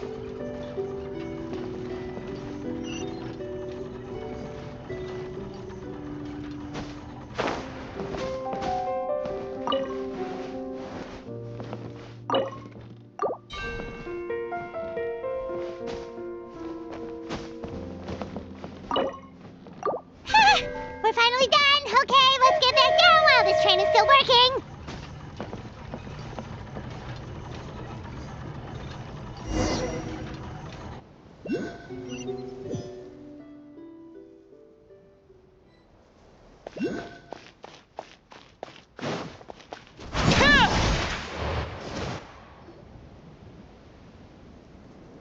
Great job! It looked like it all went smoothly.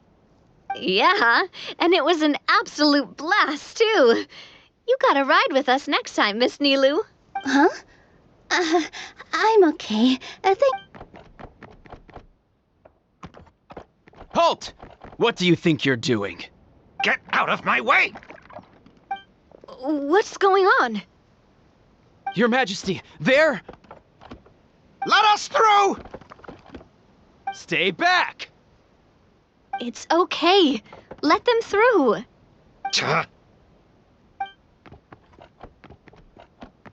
Your Majesty, could we please ask you not to turn the gear that connects up to the sky? And why is that? As you have seen, the goddess's gift is very important to us. It keeps us from harm and protects our very lives. Some of us, we just aren't ready to lose that protection. I see. I understand. Huh? Your Majesty, do you mean... I won't turn that gear. Not until you're ready. What? I've said before that the Metropole belongs to the people, and they should have the right to decide its future. But let me ask you this. How do you plan to solve the issues we are currently facing? Well, we'll start by rescuing the people that have gotten stuck. And have you made any headway on that? Unfortunately not. Hey, you little... I'm sorry, my friend, but it's the truth. You have friends and family that have been affected, don't you? That have gotten stuck? Duh. I understand your concerns. But if we let this drag on for much longer, the situation may well... Yes, but if we turn that gear now, all the tracks in this city will disappear. I know this is a hard decision to make. But have you ever thought about why the goddess might have made things this way in the first place? Huh? Why do you think she might decide to take back her gift and stop revealing further prophecies about the future? Are you saying she has abandoned us? No. Quite the opposite, in fact. What do you mean? The goddess dearly loves this world and all the people of Simulanka. And because she loves you so much, she wants you to be able to choose your own path. Every parent hopes their child will have a happy and carefree life. But if they're overprotective, then all they'll manage to do is keep their child trapped. If a mother bird lets her baby ride on her wings for too long, her child will never learn how to fly. Perhaps the goddess of prophecy has always known that one day she'll have to let go. Children can only become independent if they're allowed to form their own opinions, make their own decisions, and deal with the consequences on their own. Only then will they be able to continue their journey alone, even after their parents are gone. But we've relied on the goddess's protection for so long. We don't know what it's like to go it alone. We don't know if we have what it takes. Are you kidding me? I think you've proven yourselves more than capable of that. What do you mean? You made a call in a time of crisis, and you've come all this way to talk to me. Even the guards couldn't stop you. But we only did it because we were scared. Why you set out on the journey doesn't matter. What matters is that you've proven you can choose your own path. My friend, I fear our king is right. It is time for us to face our fears. But we... We can't go on living like this. Living in fear. Look at what it's driven you to do. You threw away a star personally created by the goddess of prophecy herself.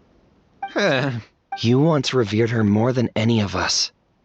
And I think the king is right. She hasn't abandoned us. So, why don't we put our trust in her one more time? I don't care anymore. Do what you want. Aw, he laughed. I'm sorry about my friend. That's just how he is. Always had a terrible temper. Please accept my apology for his impudent behavior. Is it just me, or has he accepted the goddess's prophecy? I think so. Not that you'll ever hear him admit it out loud. Your Majesty, please turn the gear that connects up to the sky. So, you've made up your mind? Yes, I've made up my mind. But maybe losing the gift isn't what this is about anymore. Because we've gained something too. You have given us courage. Well said. I am proud of your decision. Now, gather around, everyone, and join me as we make the night sky of this wonderful city turn once more.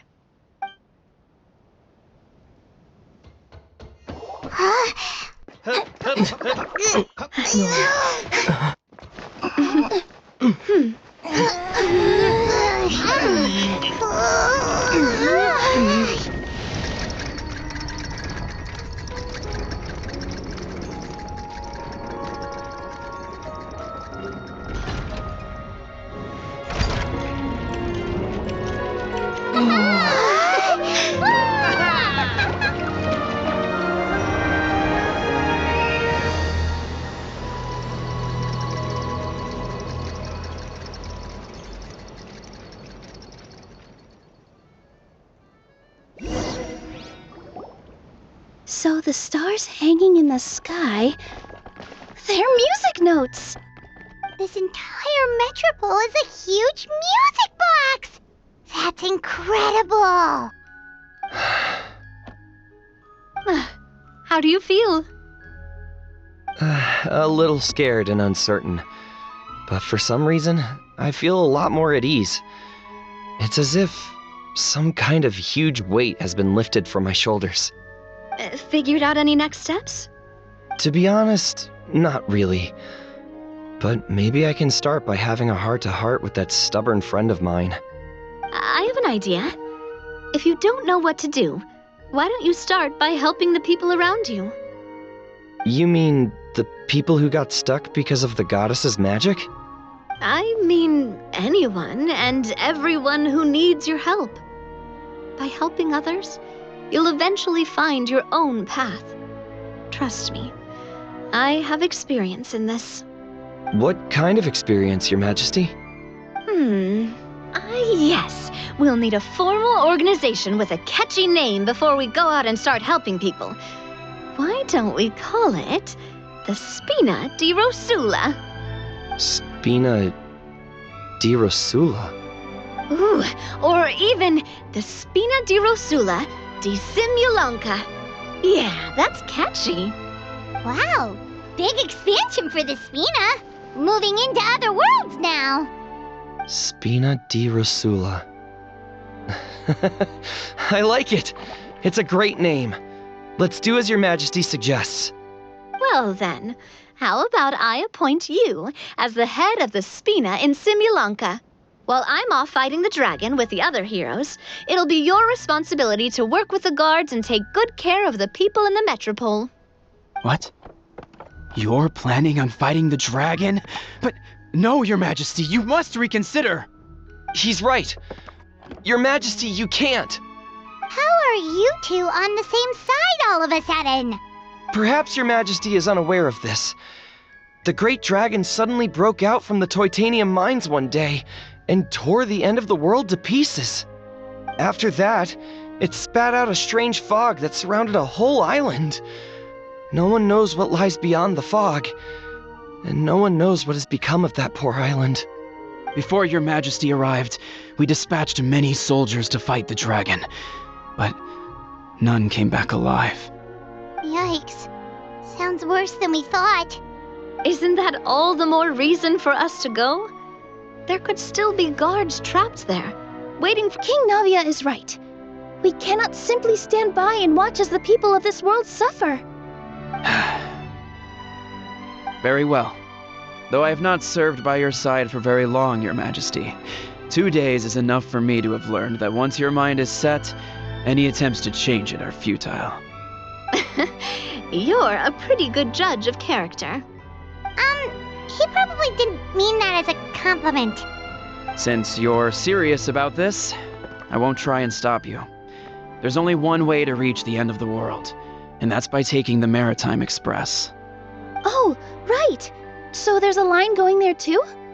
Yes, it was originally built to serve the workers commuting to the Titanium mines, but it has been abandoned since the dragon attack.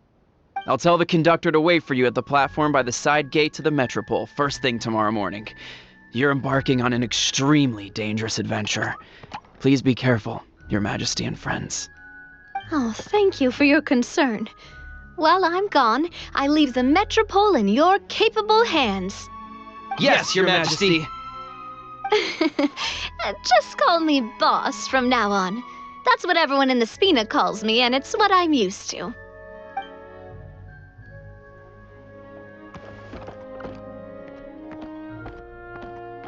So, the plan for tomorrow is journey across the ocean. Ooh, that's an adventure and a half.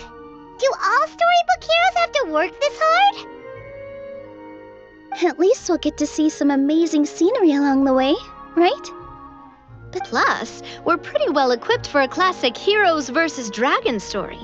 We got Miss Nilu as our magic caster, and I guess I'm the melee warrior who leads the charge? Paimon can definitely see that. Anyway, those are tomorrow's problems.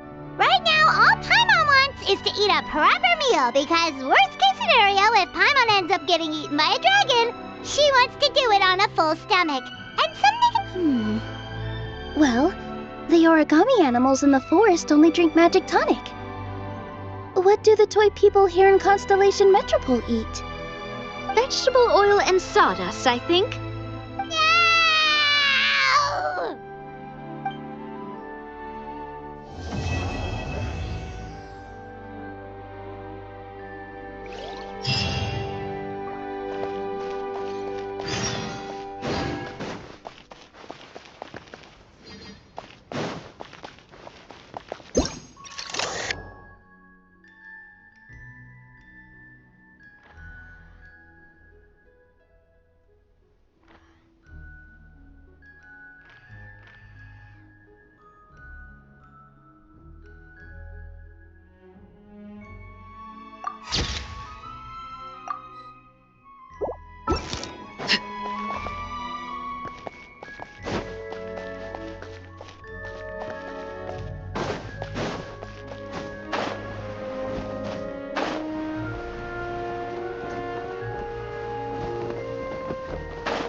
This way, Miss Nilu.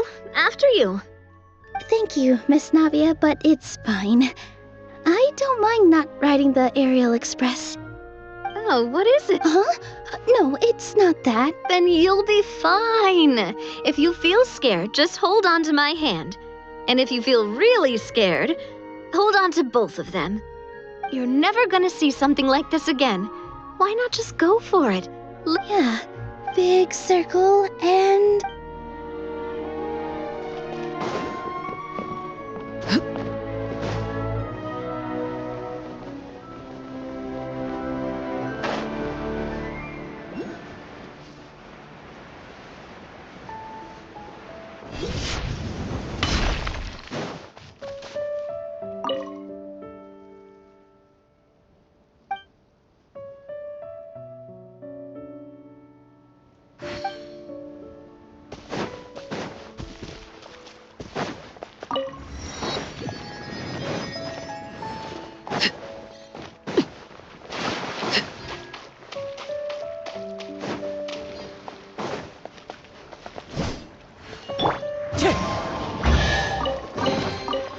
Fateful offering.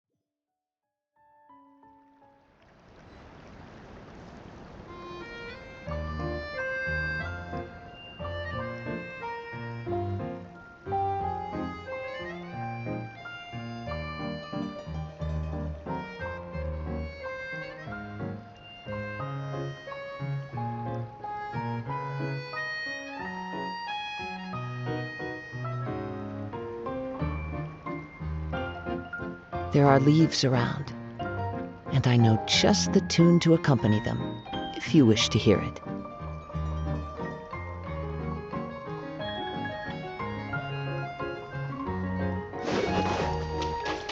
Time to go.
What could the children be up to?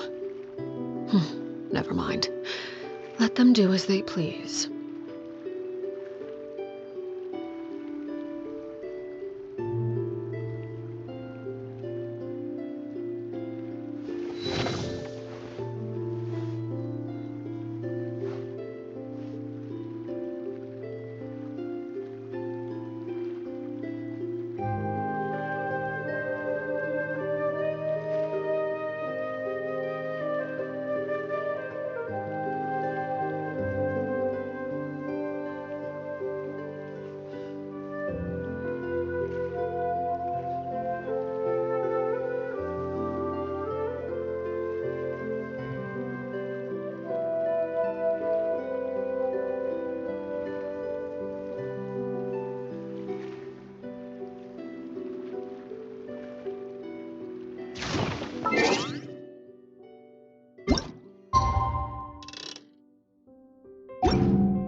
The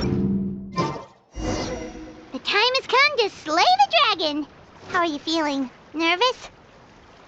I'm curious to see what this end of the world place is like. Come on, let's go meet the others at the station. Carriage inspection, check.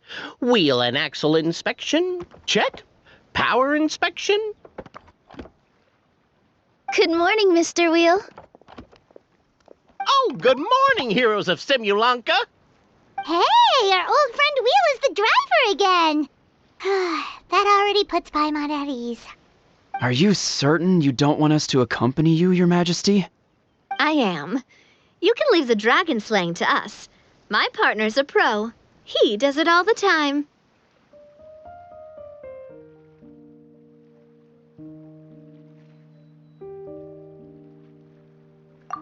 What remarkable friends Her Majesty has. With such great heroes by your side, I'm sure you'll best the dragon with ease. We won't keep you any longer. All right, then. Look after the city for me while I'm gone. Yes, Your Majesty. Just leave it to us. I think we're all set. Time to depart. Next stop, the end of the world!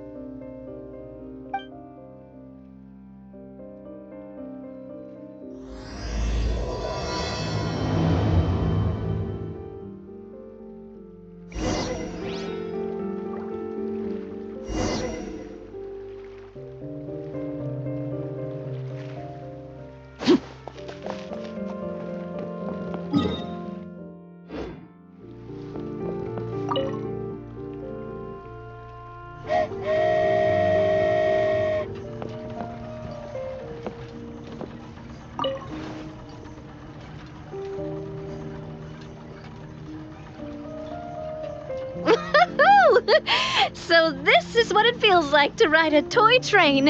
Ooh, you're really easy to please, Navia.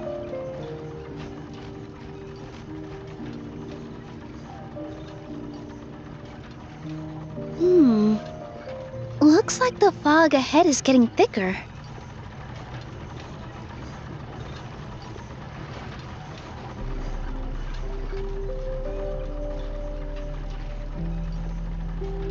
Attention, passengers. We've arrived at the transfer point. All change, please, all change. So we've got to switch trains, right? It looks like Haley Churros, they've taken over that platform! Huh? What do we do? Just find somewhere to hide, Mr. Wheel. We'll take care of them.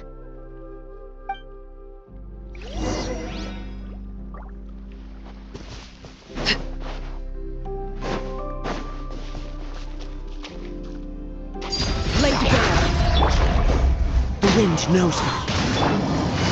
Busted.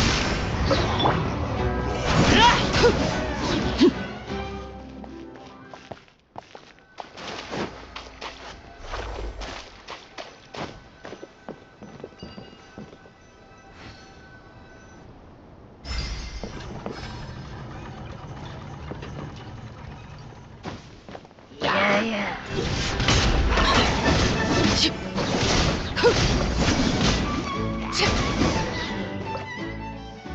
Whew.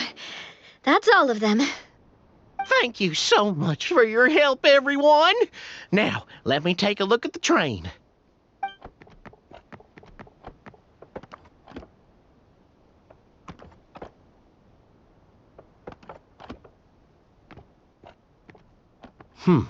The carriage is a little scratched up, but there doesn't seem to be any real damage.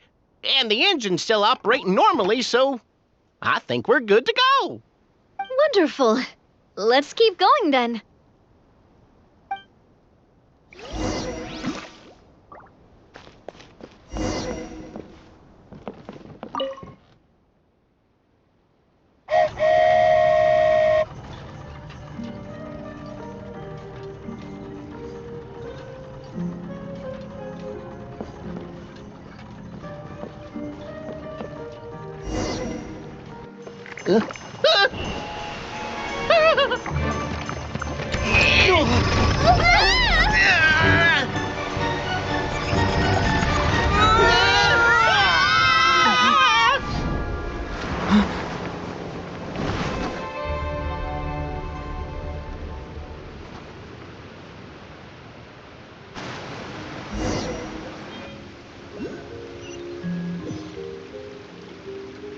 Go forth and witness this world, my...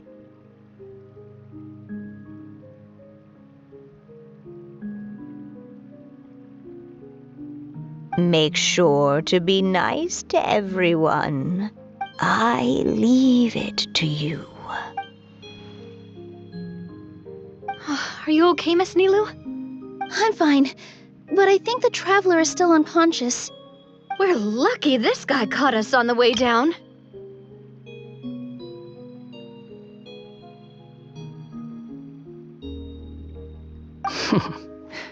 Passed out from a little fall, did ya? How fragile. Aw, cut him some slack. The traveler's had a rough few days. We should just let him nap for a bit. But my leg's falling asleep. You couldn't have set him down on the grass over there, Hat Guy? Ha! I go out of my way to save 4 people who fall out of the sky, and now you're nitpicking my choice of soft landing? That's the most ridiculous thing I've ever heard.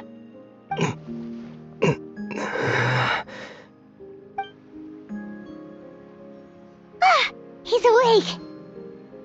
Morning, sunshine. You were having a nice little dream there, weren't you? Not gonna lie, it was kind of adorable. You and your friends fell from the top of that waterfall, and you passed out along the way. Guess someone couldn't keep it together. Sorry to break it to you, but crashing into the ground doesn't take you to another world. That kind of thing only happens in those stupid light novels they sell in Inazuma. Also, he kind of, set you down in Nilu's lap, so that's where you've been napping all this time. Paimon! Oh, no. It's alright. I'm just glad you're okay. You didn't hit your head, did you? Is the dizziness gone?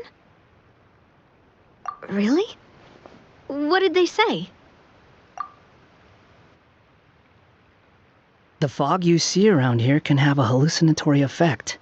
Apparently, it's the work of that dragon. Maybe you inhaled some while you were freaking out on your way down. Traveler, Nilu, do you know this hat guy person? Oh yeah, he's a student at the academia. We met during the last Inter-Darshan Championship. He was representing the Vahumana Darshan. Well then, hello there, friend. I'm Navia, the president of Spina di Rosula. It's very nice to meet you. So, should I just call you Hat Guy as well? Seems like that's what everyone's calling you. Sure. Whatever. Wait, Hat Guy. What's that sword around your waist? An unwelcome encumbrance, that's what. I've had it ever since I woke up here. Tried to toss it, but no matter what I do, it always reappears. Such a pain. Anyway, if any of you want the hero sword, you can have it. Wait, it's called what? The hero's sword. Meant to be wielded by the hero. I know. Me of all people, right? The irony. What? You're the hero of this world? Will you calm down? It's just a dumb title. Oh, it's just that this entire time, we thought we were the heroes of the prophecy. Well, if it means that much to you, you're welcome to claim the title. You'd be That's not the point! The real question is, if you're the hero, then where the heck have you been all this time? looking for a way out. I heard there's a boat in this area that can bring you to another world. So I came to investigate. But look at the state of things around here. The lighthouse collapsed. The boat won't budge. I say we try to find a different way out. Huh. Paimon's guessing a voice told you what you were supposed to do here. That's what happened with Navia and Nilu, at least. You expect me to take orders from some disembodied voice? Hey, wait, to find the so-called source of this world's misfortune. The dragon responsible for this whole mess. Wait, we came here to fight the dragon as well. Why don't we go together? Grab that dragon scale over there before you leave. It'll come in handy later. A dragon scale? Where? How did you know about it? What's it for? And... Have you ever considered keeping your questions to yourself? Because if you actually expect me to answer them all, we'll be here until the next Interdarshan Championship. You little... Paimon thought you might have learned some manners by now, but clearly not!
This should do it, right?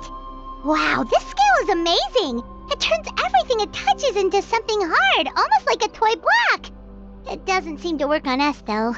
It spews out poison and transmutes everything it touches. Huh. No wonder they call it the evil dragon. Your Majesty, Madam Very Brave Hero!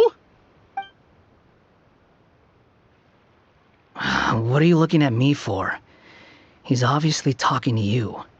Mr. Wheel! You didn't get hurt when we fell, did you? Oh, not at all. Thankfully, the young man in the hat was kind enough to lend me a hand. There seems to be a village over here. Some of the residents used to work in the titanium mines, and some came to fight the dragon, then got stuck here. I see. I'm glad they're all safe and sound. I can try to use my magic to fold a boat to bring everyone back. Oh, I'll help too. Still, I think we need to take care of the dragon first. We don't want it to start causing trouble when we're trying to load people onto the ship. Apparently, the villagers often see the dragon fly into a space behind the waterfall. They think that's the location of its lair. Then we should look around and try to find a way in. I'll wait here for your triumphant return. Your Majesty, brave heroes, please be careful.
Time to go.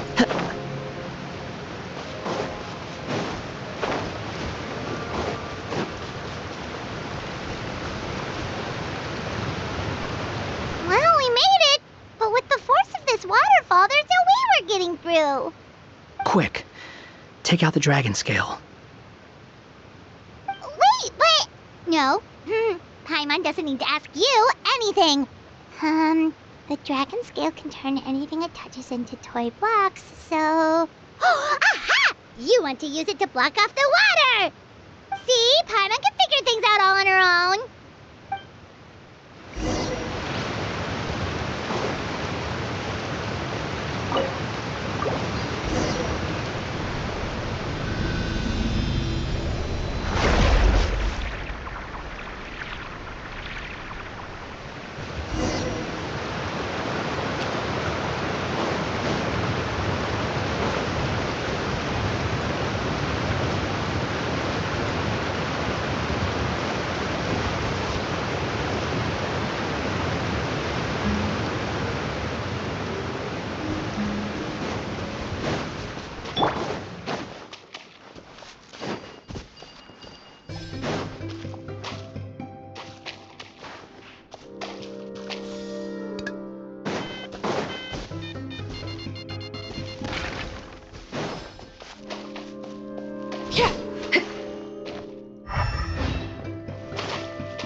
Impressive bounty.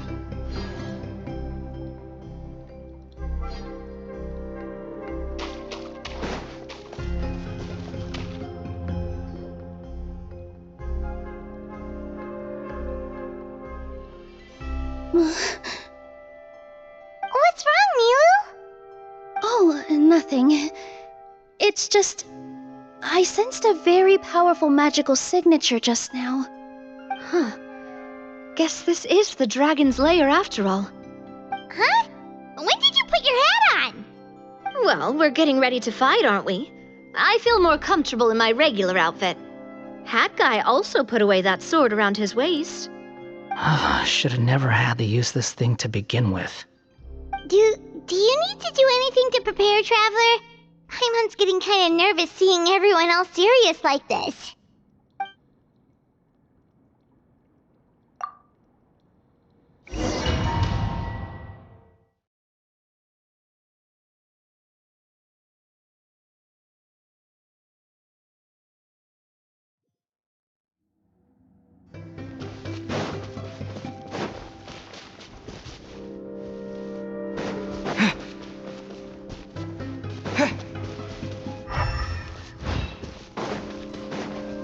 Oh, looks like we're not the first ones to make it in here.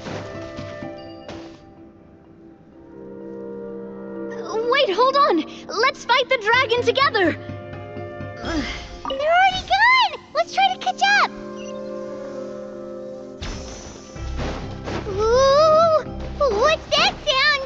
Is it an earthquake? Where'd they go? Reckless idiots.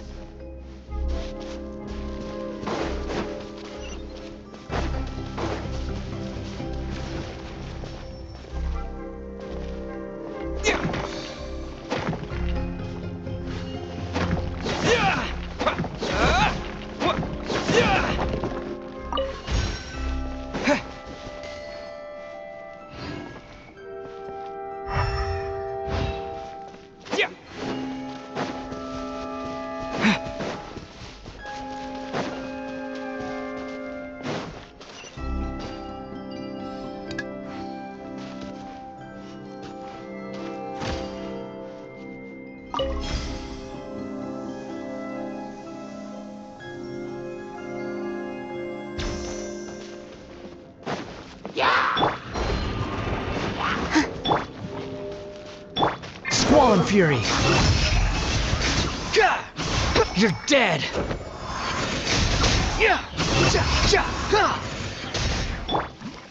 With all my strength!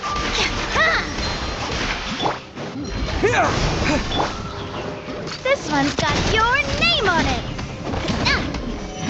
Coming at ya! Hiya!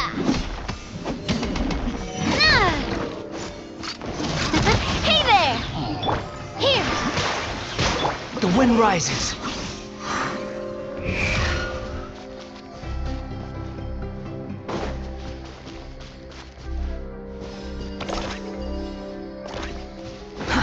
Too slow.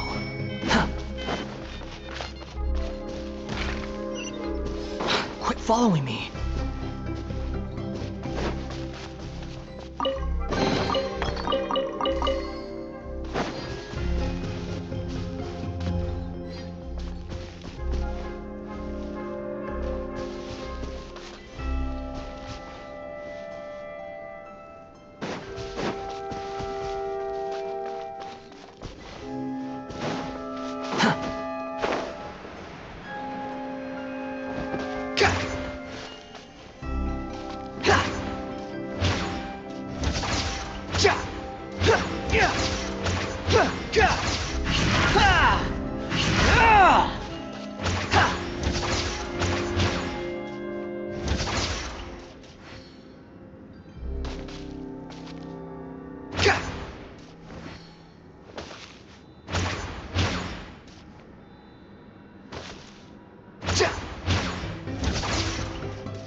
Too slow. Huh. This space is completely empty. My mom bets this is where the dragon sleeps. Watch out in front! It's coming!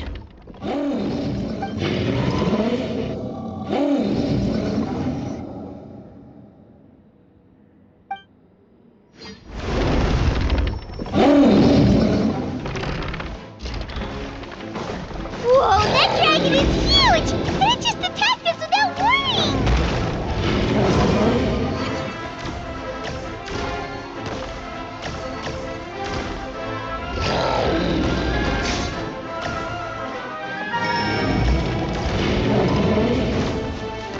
Quit following me. Quit following me.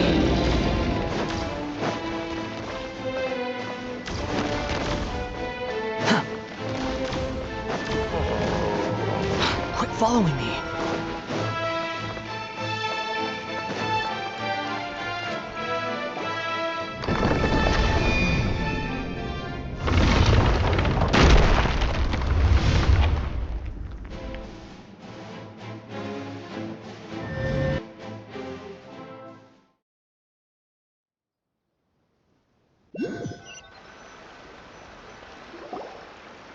Look, he's here.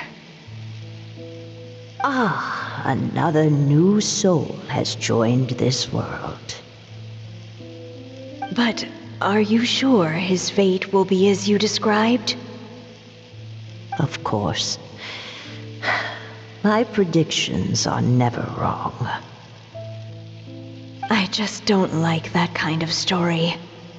Then you need only do as you said, and let him find his own story within your fairy tale. You're right. Then listen closely, my child. Your name is...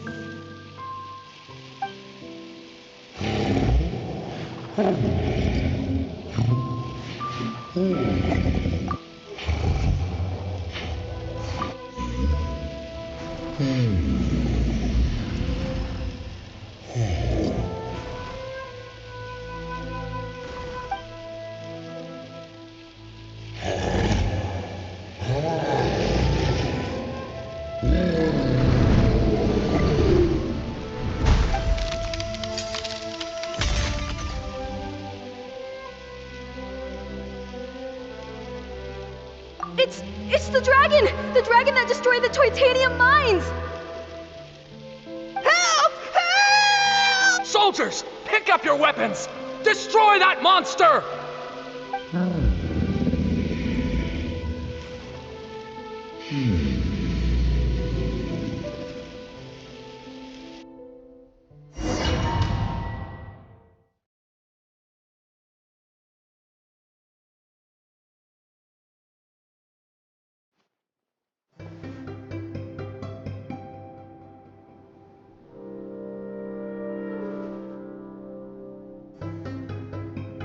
Huh?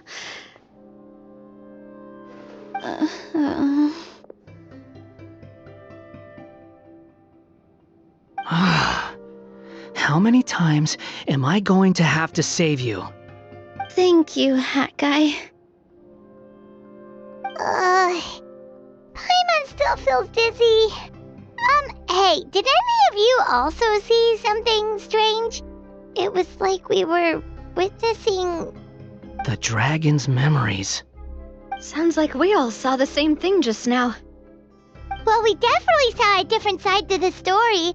Watching it all unfold, Paimon couldn't help but feel bad for the dragon. This world might be a lot more complicated than we thought. The next time we encounter the dragon, how about we try talking to him instead of fighting? That sounds like a good plan. But maybe we should figure out where we ended up first. Huh. If the world above is a fairy tale realm, then maybe we've fallen into the next page of the book. Just keep walking and don't fall behind. Hey, wait for us!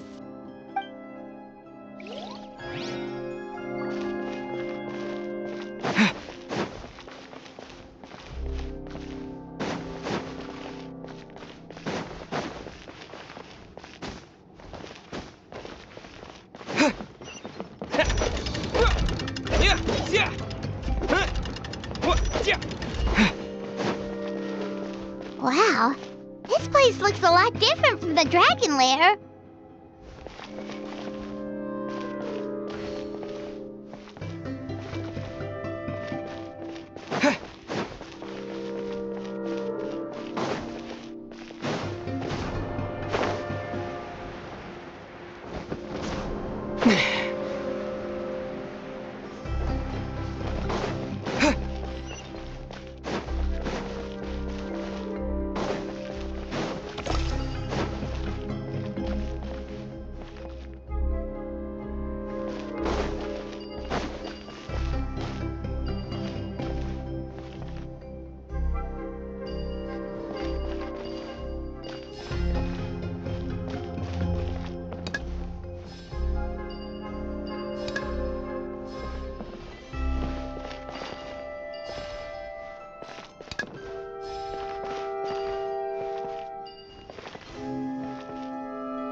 Propagate!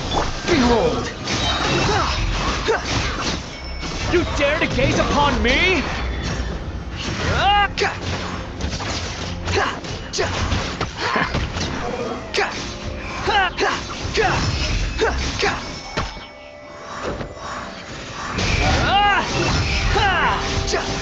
That's far enough! Attack! That's the way. Position.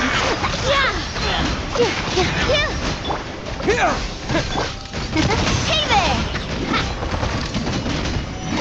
Watch out!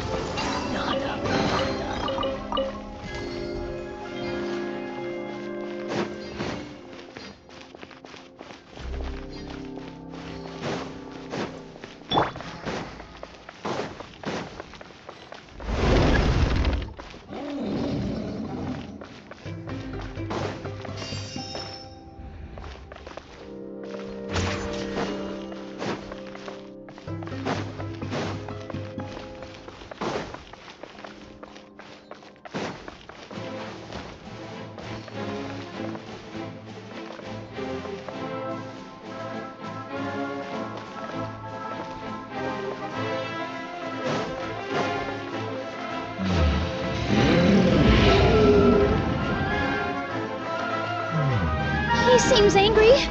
We just want to talk to you.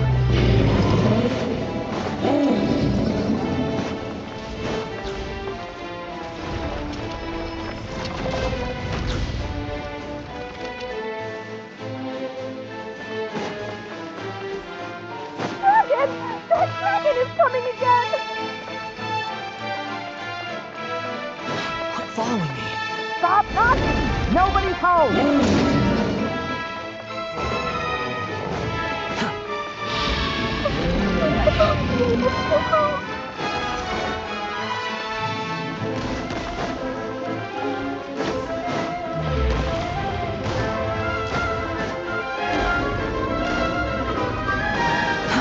Too slow. Quit following me.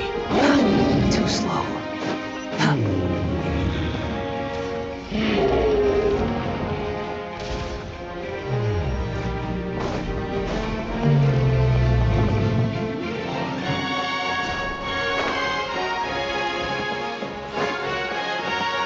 The wind rises.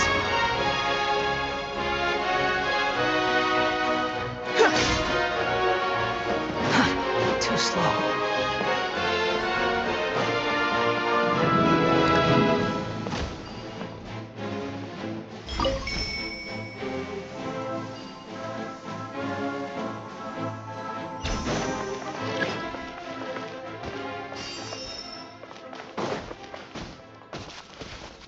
Quit following me.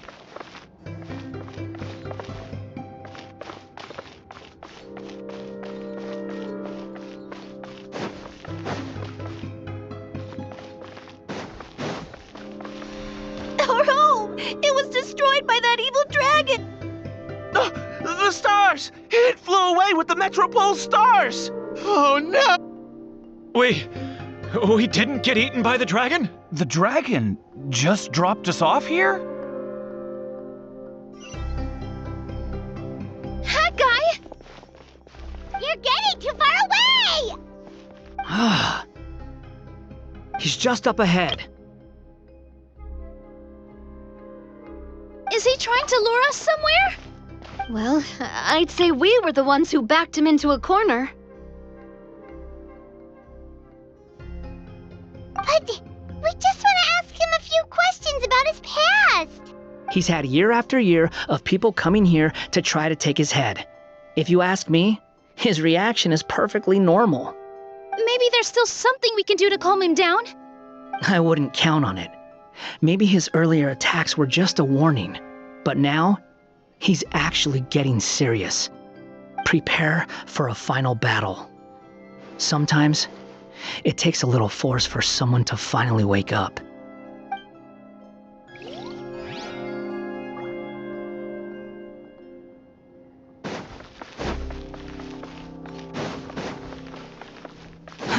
Too slow.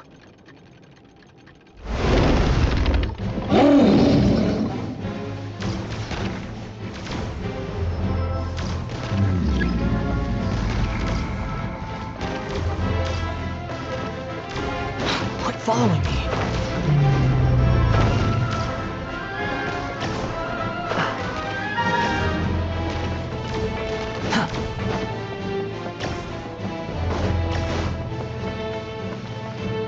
We're trapped!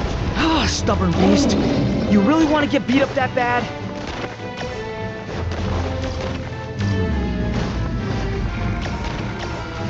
Quit following me. Ooh, its mouth is huge! Are we really gonna have to throw a bomb in its mouth? Too slow. Quit following me.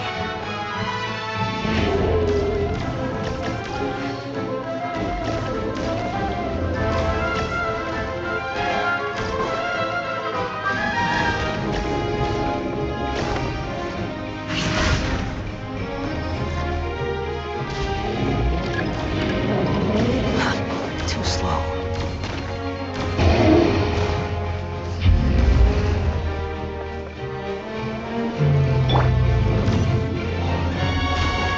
Watch out! If you fall, you're on your own this time.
Follow me.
Where did those two come from? He's getting serious. Don't get hit!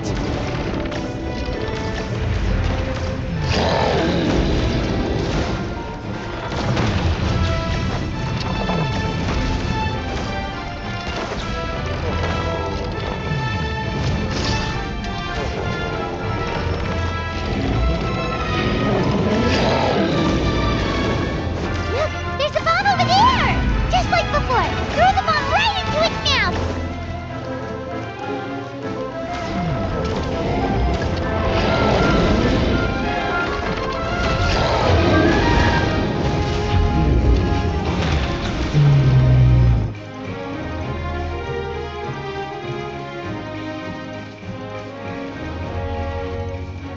Now's our chance! Wait!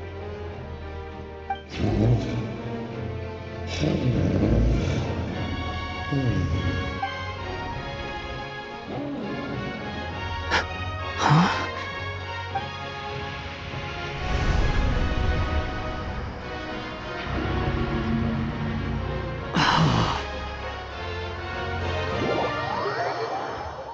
Are we inside the black mist? Are you sure you want to create this child, Em? Even after what I told you about his fate? He will be abandoned by his creator, and eventually... I know, Bee. You've told me already. That sad story with the disappointing ending. It's what happened in the real world, isn't it? But that's exactly why I want to change things. In a different world, his story can have a happier ending. That child, his heart is so full of love. I understand, Anya. But know that if you give him that name, his fate in Simulanka is destined to parallel that of his real-world namesake. But there's still a chance, right? Maybe it's a shot in the dark, but I have to try. Although, he might need the help of others when the time comes. All right, my dear. The choice is yours. Since you're so persistent, let me tell you a secret. More boring fate talk.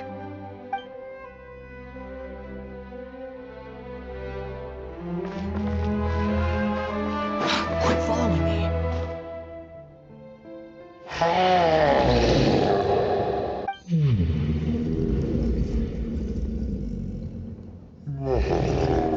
I'm sorry, my child. Unlike my friends, I don't have a long time to live.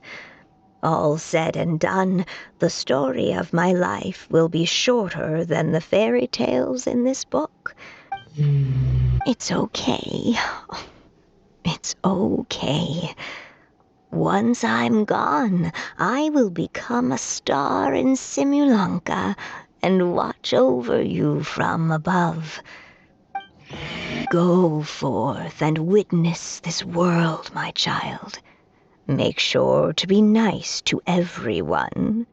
You'll meet good friends one day. I'm sure of it. As for this world, I leave it to you. So in the end, you were betrayed too.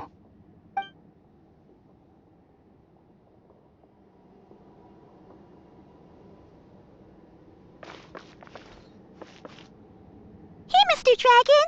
I brought you some food. You must be hungry. Shh! Quiet! We can't let anyone hear us. Everyone says you're a bad dragon, but you're always nice to me when we play together. It's okay. Just keep hiding here, and tomorrow I'll... Oh no, my child! Help! Somebody help me! Save my child! The dragon's trying to kidnap her! No, Mom! It's not like that! Listen to me!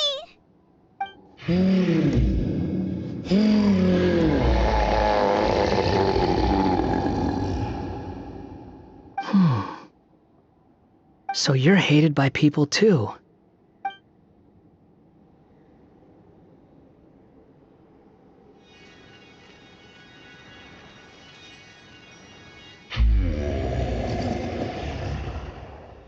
So that's it.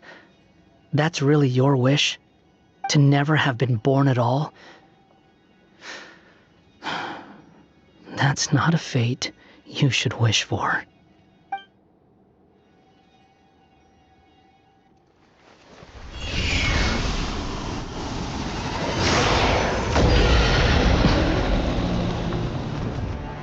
Nobody can define who you are, or deny the true feelings of your heart. Now remember your name. Durin.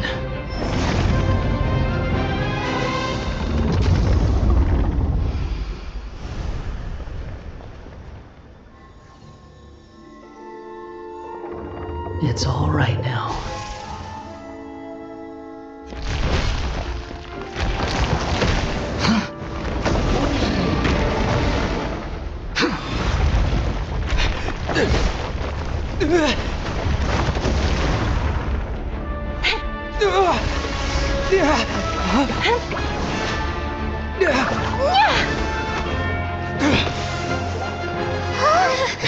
Watch out!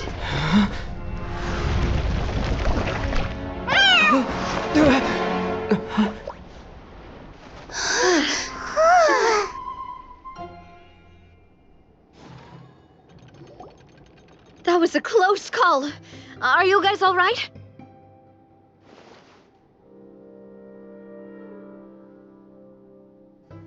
Back in Constellation Metropole, I heard people saying you'd gone to fight the dragon, so I followed you here. Right when I managed to catch up, I saw you fall through that hole. Wait, didn't someone else fall through just now? Shouldn't we do something? Oh yeah, Hat Guy. Well, he can fly, so he'll probably be fine. He called the dragon something earlier. It sounded like he said... Durin. That's his name. Oh, Hat Guy, you're okay. Wait, what about the dragon... Durin? He's fine. Durin. Oh, wait, that's the name of the dragon from Dragonspine, right? The one that became a part of the mountain after being slain by Dvalin? If Paimon remembers correctly, it was created by... Right! It was created by Rhine Daughter! Created, you say? Huh. So, what exactly happened down there? You've been acting weird ever since the end of the fight.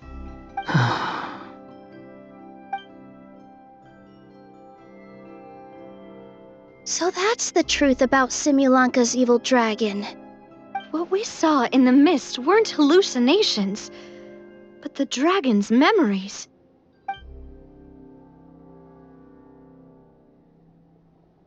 Huh. I thought it was strange. The people around the Broken Sea are clearly stranded. but I never heard any stories about the dragon attacking the village. The people we met along the way are probably workers from the Titanium mines, or guards who came here to claim the dragon's head. Durin probably allowed them to live here because there was nowhere else for them to go. When I first came to this world, a voice spoke to me and said, "You are the hero of this world. Now go forth and save the dragon." Who is the person behind this voice anyway? And why did they bring us all here? Come with me. The answer to all this can be found below.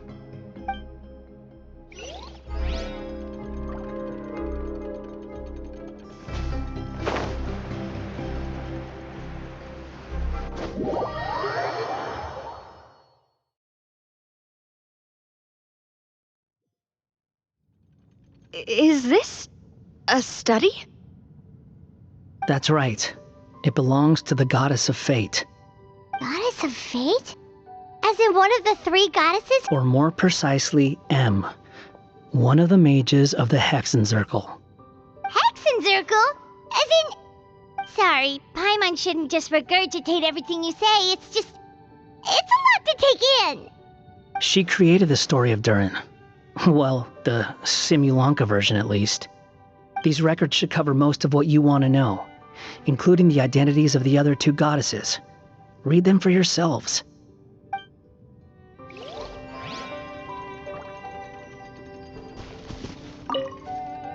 By all rights, I should have been A, since A is the first and last letter of my name.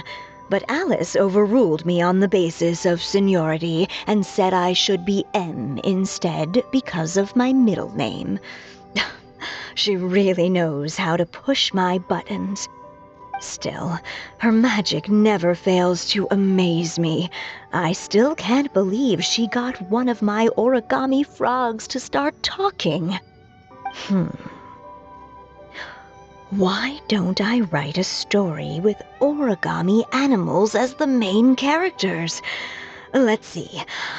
Once upon a time, in a magical forest, there lived a group of animals made of paper. Barbie loves looking into the future, so she used her powers to map out the fates of all living things in Simulanka. But knowing the ending in advance takes all the fun out of the story. I think I'll make a bet with her. I believe that one day the people of Simulanka will decide to carve their own destiny. Apparently, she wants to build a statue of herself in the capital city. Always looking to add some pizzazz.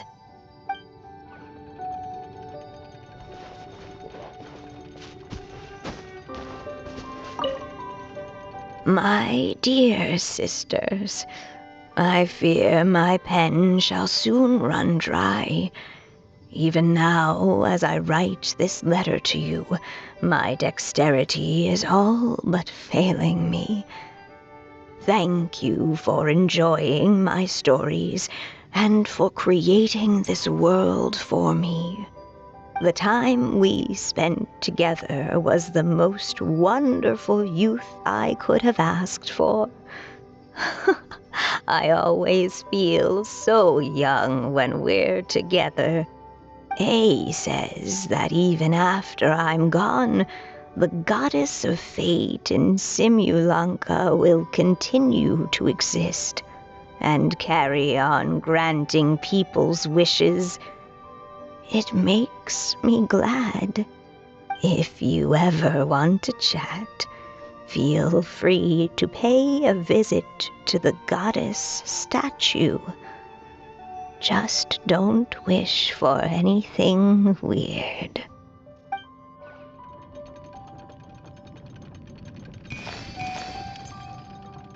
It's Simulanka Durin, and he's looking up at something. A star. This must have been after M passed away. This looks like a mine. Maybe the Titanium miners dug too deep? So deep that they dug right through to the world on the next page. Yeah. And now that you mention it, this miner's lamp looks really similar to the star on the previous page. The Forest of Blessings. This book has been recording Simulanka's history all along. Look at the size of those footprints. If that's every time he lands, then no wonder people are so terrified of him.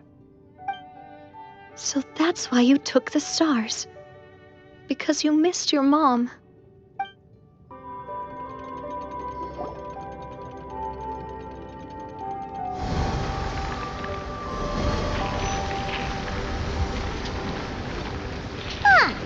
That statue looks different from the one in the Metropole. It's a different goddess.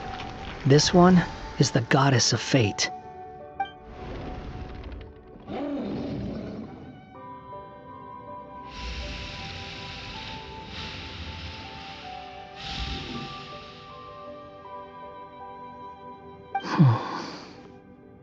It's all right now, Durin. Nobody here wants to hurt you. Don't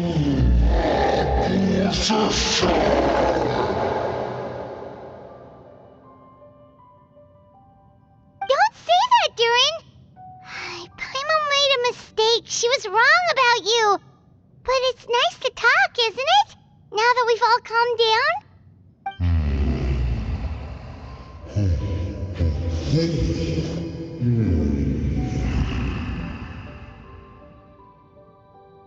So that's why you made that wish? So stupid. Hey! Anyone with eyes can see that all you want to do is get along with everyone.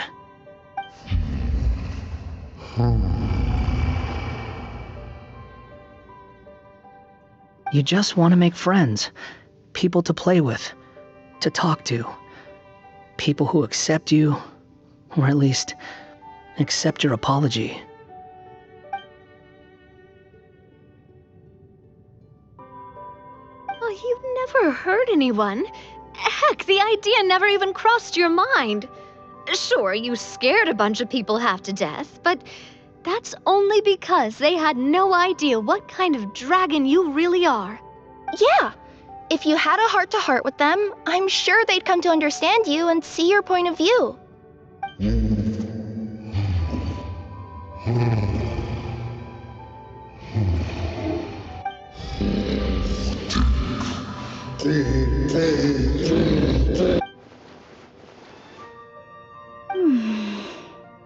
The curse. Huh? Milu? Is it your true wish to live side by side with the people of Simulanka?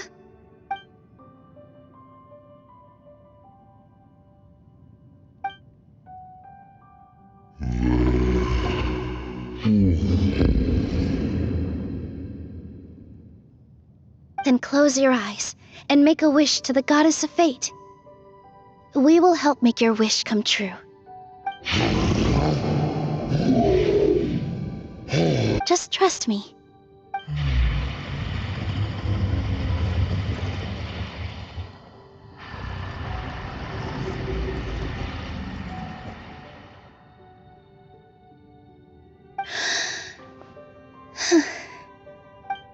I, Nilu, the Forest Fairy, give to you my blessing and welcome you as a dweller of the forest. May everyone accept you as one of our own, and may the Forest of Blessings be a place you can call home. I, Navia, King of Constellation Metropole, give you my blessing. I grant you citizenship to my kingdom. Oh, me too! As the, Nekomata in Boots of this world, I give you my blessing too.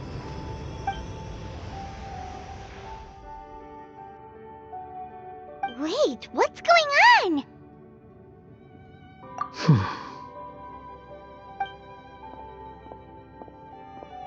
I, the hero of this world, give you my blessing.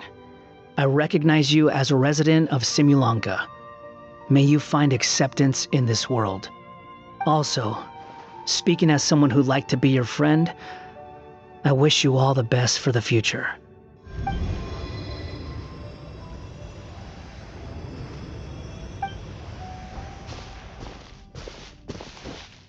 I, a traveler who has traversed many worlds, give to you my blessing. May you find friendship and goodwill, no matter where you go.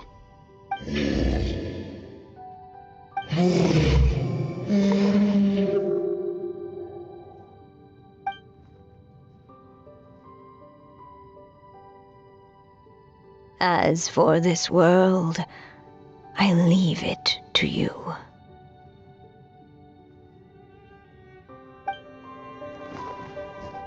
Huh? What? Why are you all staring at me? Huh? My claws? Are these my claws? And my wings? Oh, my tail? Does this mean... Wow, you look so cute. Quite a radical transformation. Not that there was anything wrong with the way you looked before, of course. It's just, you get what I mean. How do you feel? Are you happy with your new appearance? Does anyone have a flower with them? Or even just some water or paper from this world? Oh, I do actually. Here you go.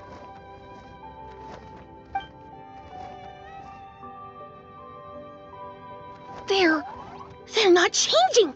I can touch things without changing them. Hey, that's great! One more flying friend for Paimon. Now the residents of Simulanka won't be scared of you anymore. But what about all the things that I did before? That's simple. Just go out there and atone. You could fill in the footprints you left on the ground, or help the people around the broken sea get home. Okay. And you'll come along and help me, right, Hat Guy? Huh? Why would I do that? Because you said you wanted to be my friend. You little... Gah. Well, maybe I spoke too soon. Huh? But I thought... All right, fine. I'll go with you. Really? Yes, really. Lying to you would be no fun anyway. Oh, thank you!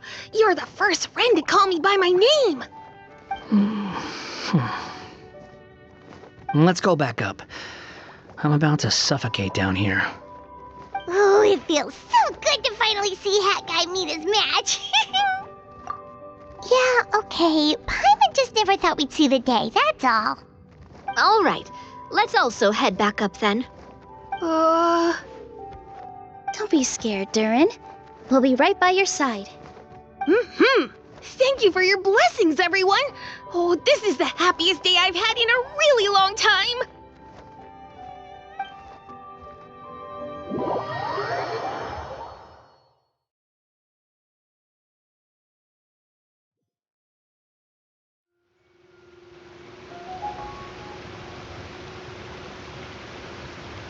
Ta-da! Surprise, everyone! Ah! A talking street lamp! Street lamp? Oh my! You mean you still don't remember me after all the times we've spoken? I know that voice! It's Mom's friend!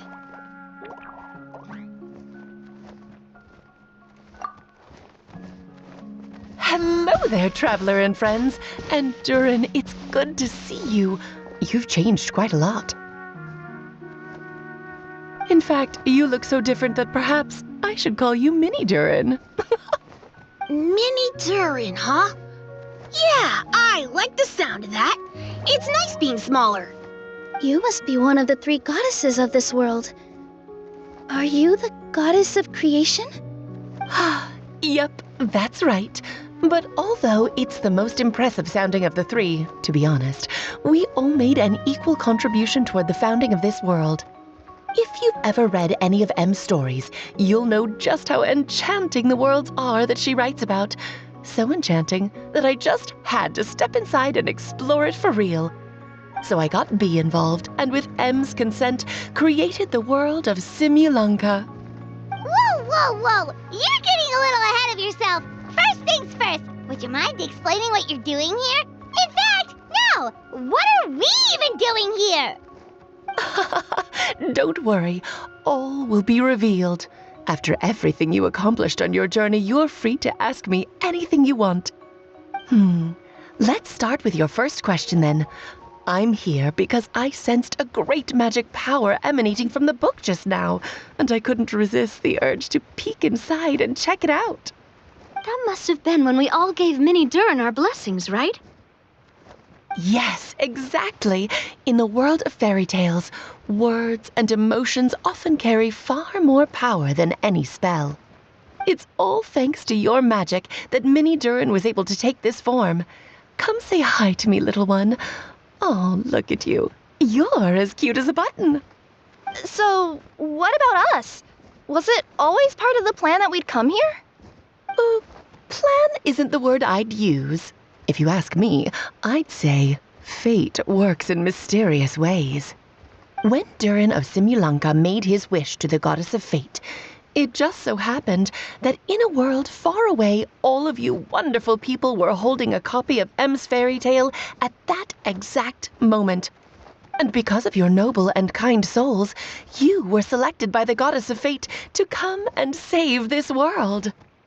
Now that you mention it, that's what I was doing when I was transported here. I was reading a fairy tale to some children in the Fleuve Cendre. I think I just, happened upon an old book and decided to use it as my pillow during a nap in a box. Wow, what a crazy coincidence. Wait, that's not right. How come everyone else got assigned a role except us? 'Cause we were also... Yeah, that was it. We just received a strange book and we had no idea who sent it. Then, the moment we opened it up to start reading it, we found ourselves here. You're the one who sent it to us, aren't you? Oh, is that what happened? Yes, that does sound like me, doesn't it? Good question. Why indeed? Maybe I thought this was such a good story it simply had to be read by someone. As the traveler and witness of many worlds, how could I let such a beautiful place pass you by? I can sense that your blessing for Minnie Durin was a very special one. With this blessing from beyond the story, he might even be able to explore worlds outside of this one. Teyvat, you mean? That's right.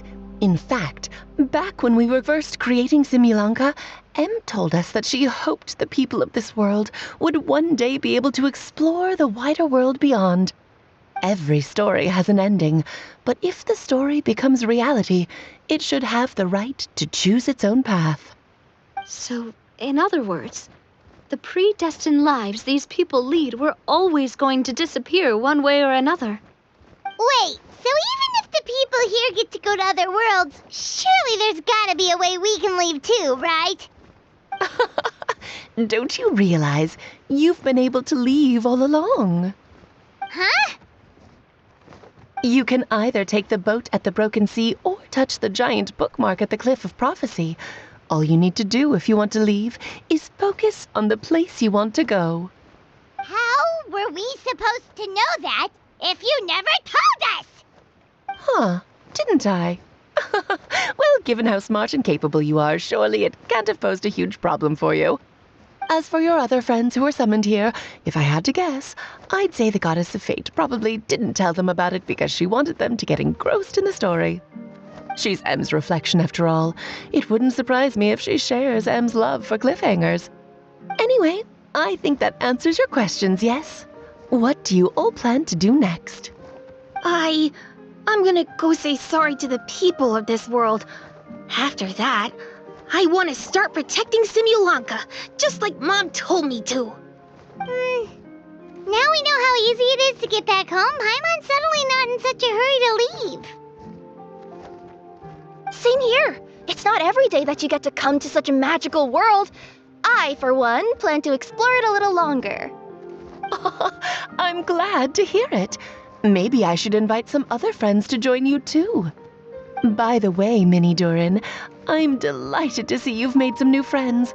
I'm sure Em would be very proud of you. Now, before I depart, please let me give you a blessing as well. May your future be as rich and colorful as the stories Em used to tell. She's gone. Guess this is where the hero's journey comes to an end, huh? Ah, but it's also where a new journey begins. The adventures of Minnie Durin and friends. Huh? An adventure for me? You bet. For starters, I'd love to introduce you to my other friends in the forest. Even though there have been some misunderstandings in the past, I'm sure they'll welcome the new you with open arms. Huh? Stop looking at me. I already said I'll come with you. Whoa! Look over there! Wow. The stars are beautiful. Huh. I'll bet that's a gift to Minnie Durin from the 3 goddesses of this world. Oh.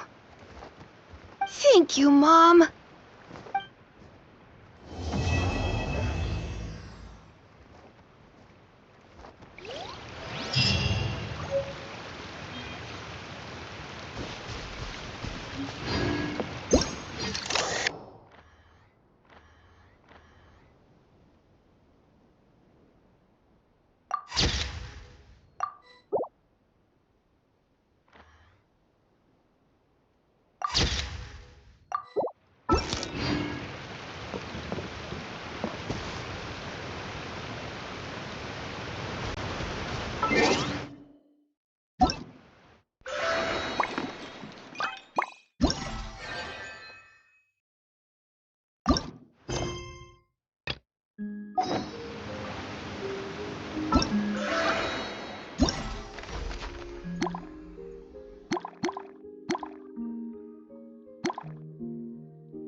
greater pleasure is there than the unexpected?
Quietly now.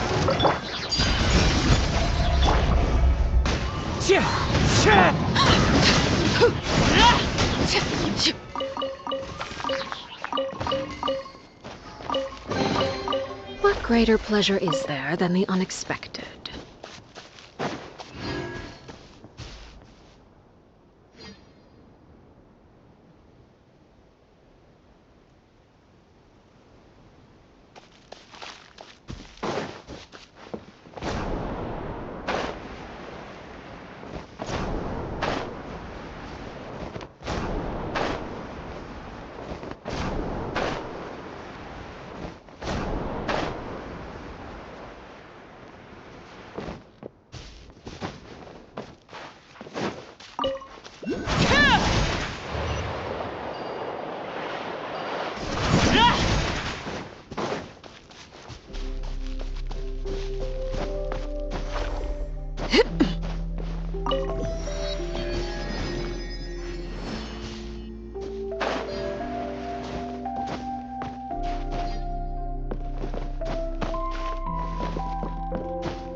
What greater pleasure is there than the unexpected?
impressive bounty.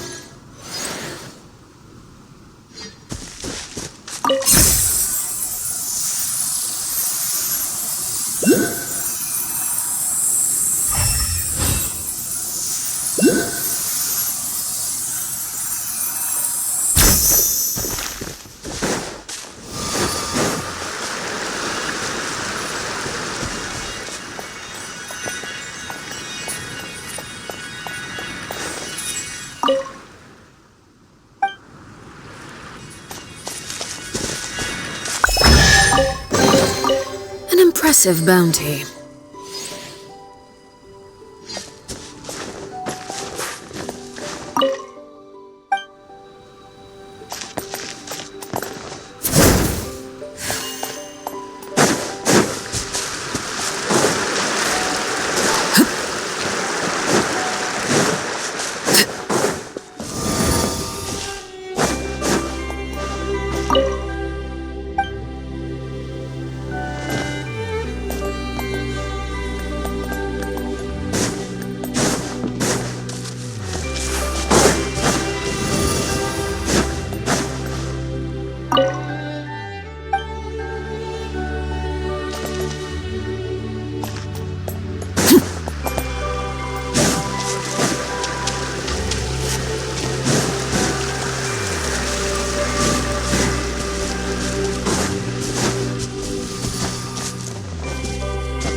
Time to go.